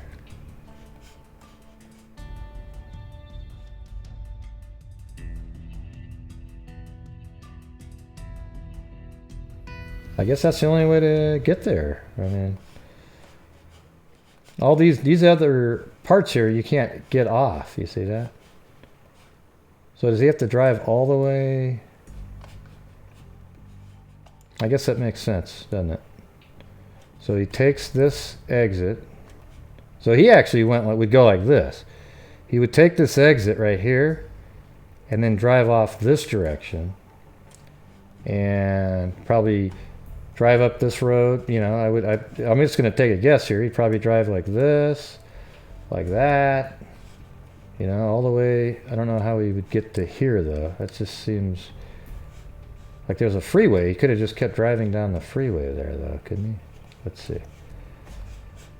No exit ramps there. No exits there. Can't get off there either. So that's it. I mean, he just had to get off there every time because there's no other way to do it. See that? It's wild.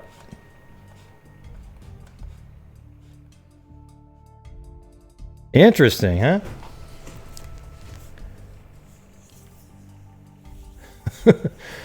Dropping pins.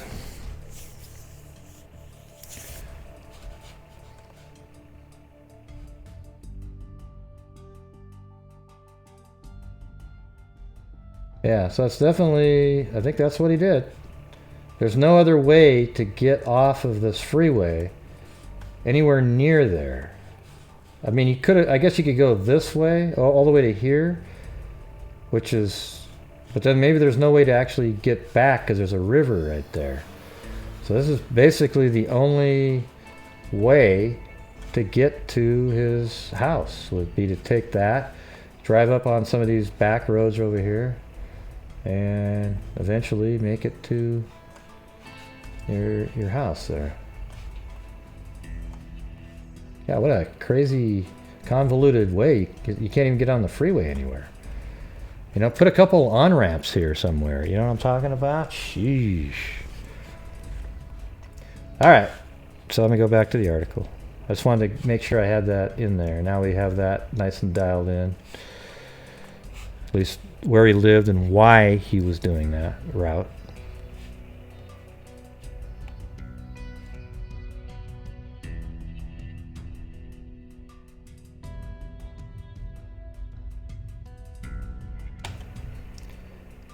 Okay, that night 5 years ago seemed like a normal Friday in the small town 40 miles southeast of Louisville, known for its historic building and bourbon distilleries. It was around 2 a.m. Maybe it had something to do with like moonshine. It was around 2 a.m. on May 25th, 2013. Ellis had just finished his shift and was headed home. He veered right, exiting the highway, but stopped on the ramp. Okay, let's see. He headed home. He veered right, exiting the highway, but stopped on the ramp when he saw something blocking the road.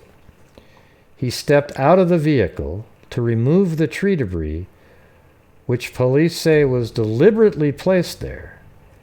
Out of the moonlight sky, bullets flew, killing Ellis. He was 33. Sergeant Michael Medley, one of Ellis's colleagues and best friend, had spoken with him only hours before. Medley was heading out for the night while Ellis was coming into the station to fill out paperwork. Their words were nothing special, just one of the countless exchanges between close coworkers. Medley was in his car a few hours later when he heard a garbled voice come across the police radio. He couldn't understand the woman at first. Officer down, he eventually heard, but the radio was known to pick up messages from other counties. The trouble must be someplace else, Medley thought. It wasn't. When dispatch mentioned the location, Medley knew it was close, turned around his vehicle, and stepped on the gas. What followed is what he saw as he drove down the exit ramp. He will never forget. He was among the first to find Ellis lying on the road. It was hard. It was a hard time there for about a year and a half, he said. It was really rough. Bardstown Police Chief Kim Kiesig, who in 2013 was the command staff of the Louisville Metro Police Department, remembers getting a call that night informing her of the killing.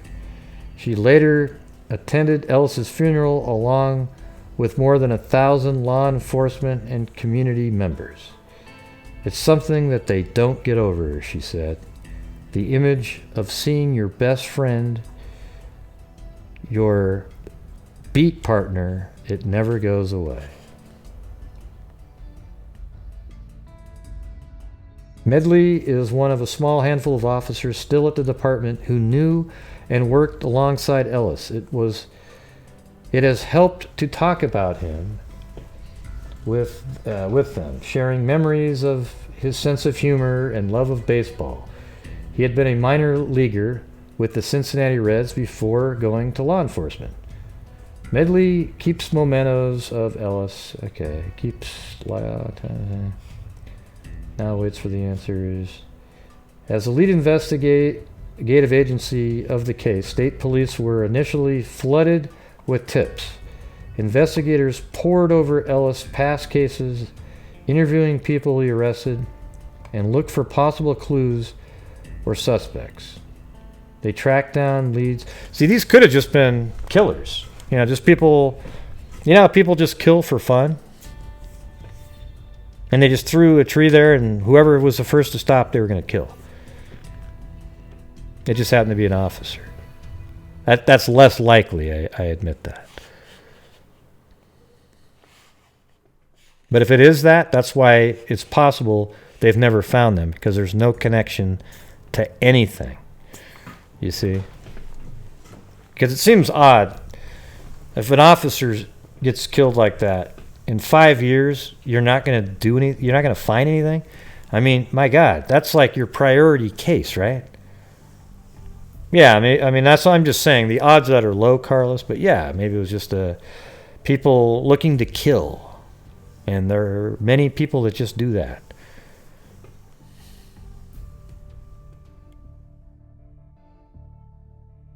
Six months after the killing, I mean the reward is $200,000 too, right?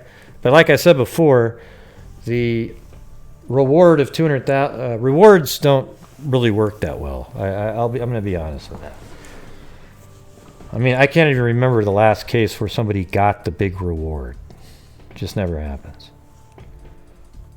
6 months after the killing, the state police made a video asking for the public's help in identifying those responsible. At the 2-year mark, the department issued a second video, this time featuring a plea directly from Ellis's wife.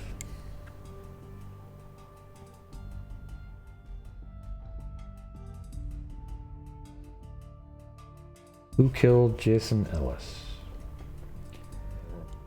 Oh, there's in my stomach again. Whoever killed Ellis seemed to know the route he took home, and when he'd travel along it, she said. They knew enough about the area to realize the highway exit ramp provided a good cover. Yeah, see, that's exactly, just looking at that. Nested between brush-covered rock walls. As a canine officer, Ellis arrested drug users and dealers. He broke up domestic violence situations. See, that part right there, that fits in with what track 3 was telling us earlier, doesn't it? Ellis arrested drug users and dealers. You see that?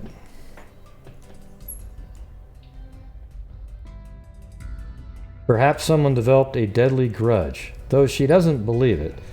Maybe those responsible were broadly targeting law enforcement. I'm just a mother-in-law guessing, she said, sighing. Who knows?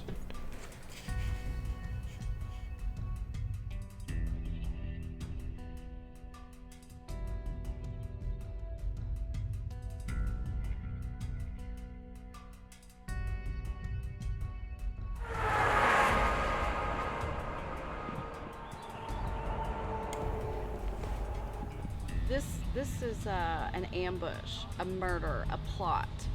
Scary for my daughter. It's scary for her children. It's traumatizing, and they need to try to have some kind of a life. He was getting ready to head home. Hops on the Bluegrass Parkway like he always does. He had a routine. Gets on the parkway to head home. Gets off exit 34. Debris was laid in the road absolutely a few minutes prior to his exiting. Someone had to know that he was getting ready to get off. As usual, Jason's worried about somebody else, hitting it. Yeah, so they might have actually got a hold of witnesses that said, yeah, I was just on that ramp just before that, or something, right? So that's how they would know, like, wow, it was put there right before he got there.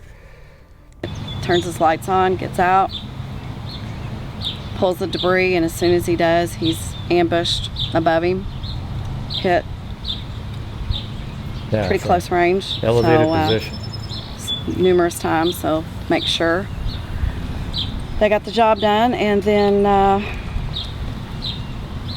that's it. Somebody comes along and sees him, thought he got hit by a car, calls it in, and an officer that we know well responded and realized he was shot. I never thought I'd be here at 5 years.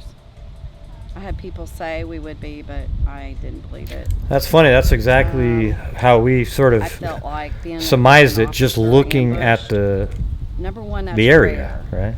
He's one of the few in the country. See, that's what I mean. That's That why is not logic solved. works sometimes, right? One of the few that they have no idea. There's some that were ambushed. They kind of know it's gang related or whatever. They have somebody claiming it. He's one of the few ambush law enforcement, and I thought without a doubt we would get someone call a tip in. But then you have to remember where we're at. Cornbread Mafia, Boone, he's eluded the police since the 80s, and half the county knew where he was at. They didn't tell. So you're in an area nobody's saying. Come on, Kim, cut her a break, all right? $200,000 reward, and nobody's talking. What's that say?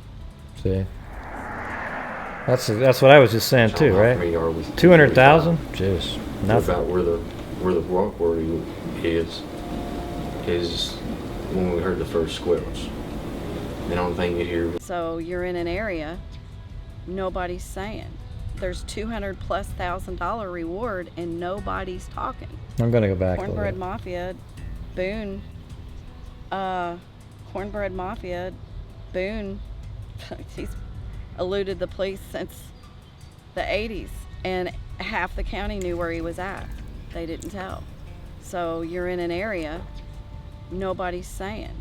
There's $200,000+ reward, and nobody's talking. Yeah. What's that say? Which I don't know how familiar you are with 245, but about where the rock quarry is when we heard the first squelch. The only thing you hear was a bunch of garble. That's all you couldn't understand what the person was saying. And then they finally got on there, and there was a female saying officer down. The normal citizen doesn't see things like that. What they see in their day-to-day in their day-to-day job is things that a normal citizen never sees. And then when you throw in tragedy of losing your beat partner, your best friend, on top of what they see in their everyday job, is just things that are just very difficult to cope with. So if you're out and you see a police officer, they should thank a police officer, because it's a job not many people are willing to step up and do. I know that, especially the guys that worked with him, we still tell stories about things that he's done, or the jokes that he would tell, and that's one of the ways that we remember him.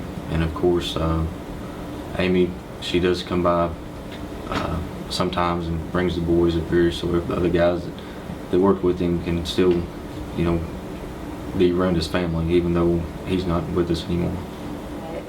I know how hard KSP is working on the case, and they have dedicated troopers that they have more man hours that are working on this case than probably any other case that they have. And I know how badly they want to solve the case, and just as much as we want the case solved. And so because of that, I have hope that this case is going to be solved. I think I remember seeing that guy in the news, like national. To sign.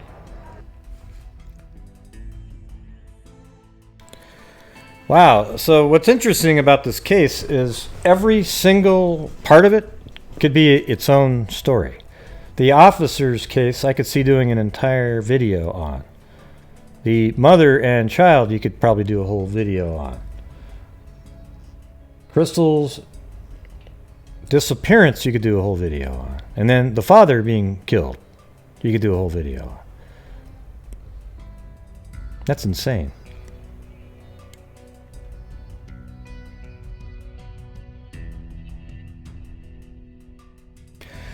All right. Well, I think I'm about done for this evening. But I think that was a pretty interesting evening. Good callers calling in. We got some.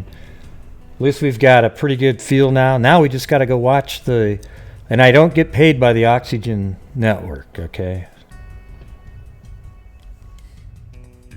That'd be nice, though, wouldn't it?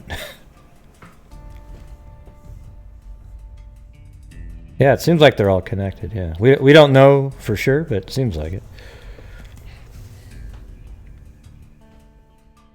Yeah. All right. Well, I don't feel way depressed right now, even though it's been depressing. Maybe we could. Let me turn off some of these.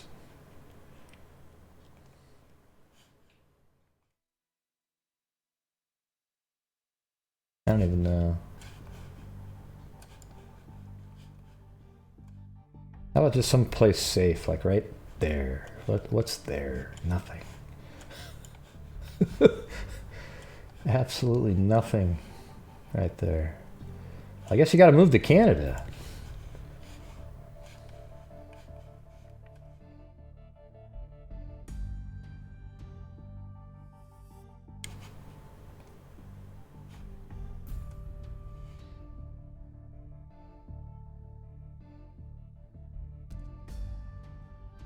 Like we already did Finland, but I guess I could try it.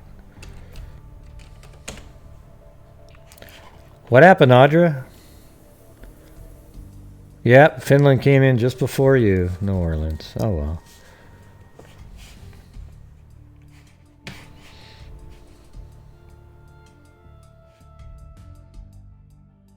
Audra Blankenship.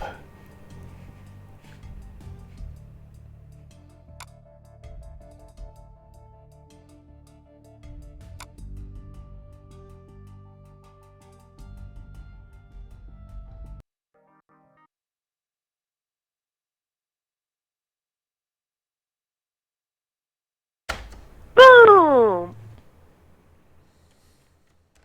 Good night, freak! That's Daro, by the way.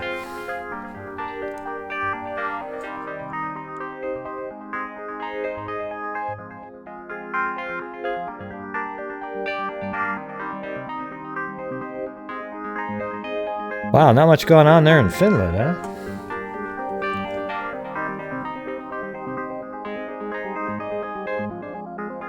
Does anybody live there?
Wow, looks just like Oregon.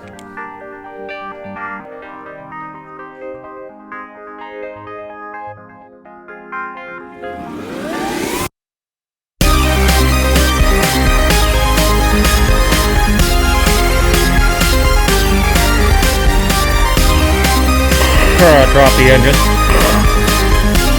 Throttle down. Oh my god, we lost the engine!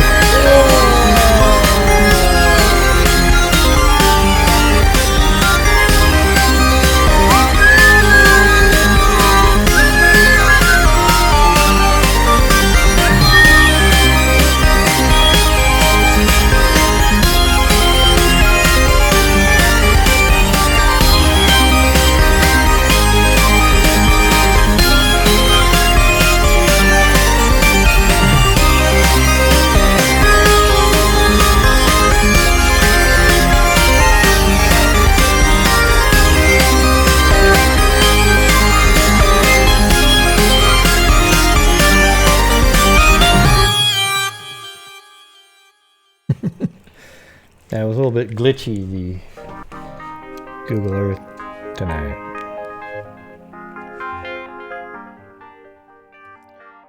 Yeah, all right. So I'm going to thank for the super chats AMC. Oh, just lost it. Oh, there it goes. AMC, Keeping It Real, Raylene, Gail, and Rob Thomas. Or Thomason. Rob Thomason. Yeah, I think we have some car dealers with that name, like Rob Thomason Chevrolet. Oh, look at the music's going again. All right, and then earlier I mentioned the people on PayPal as well. I really appreciate it. Thank you very, very, very, very much. Getting close to the drone. Getting close to the drone.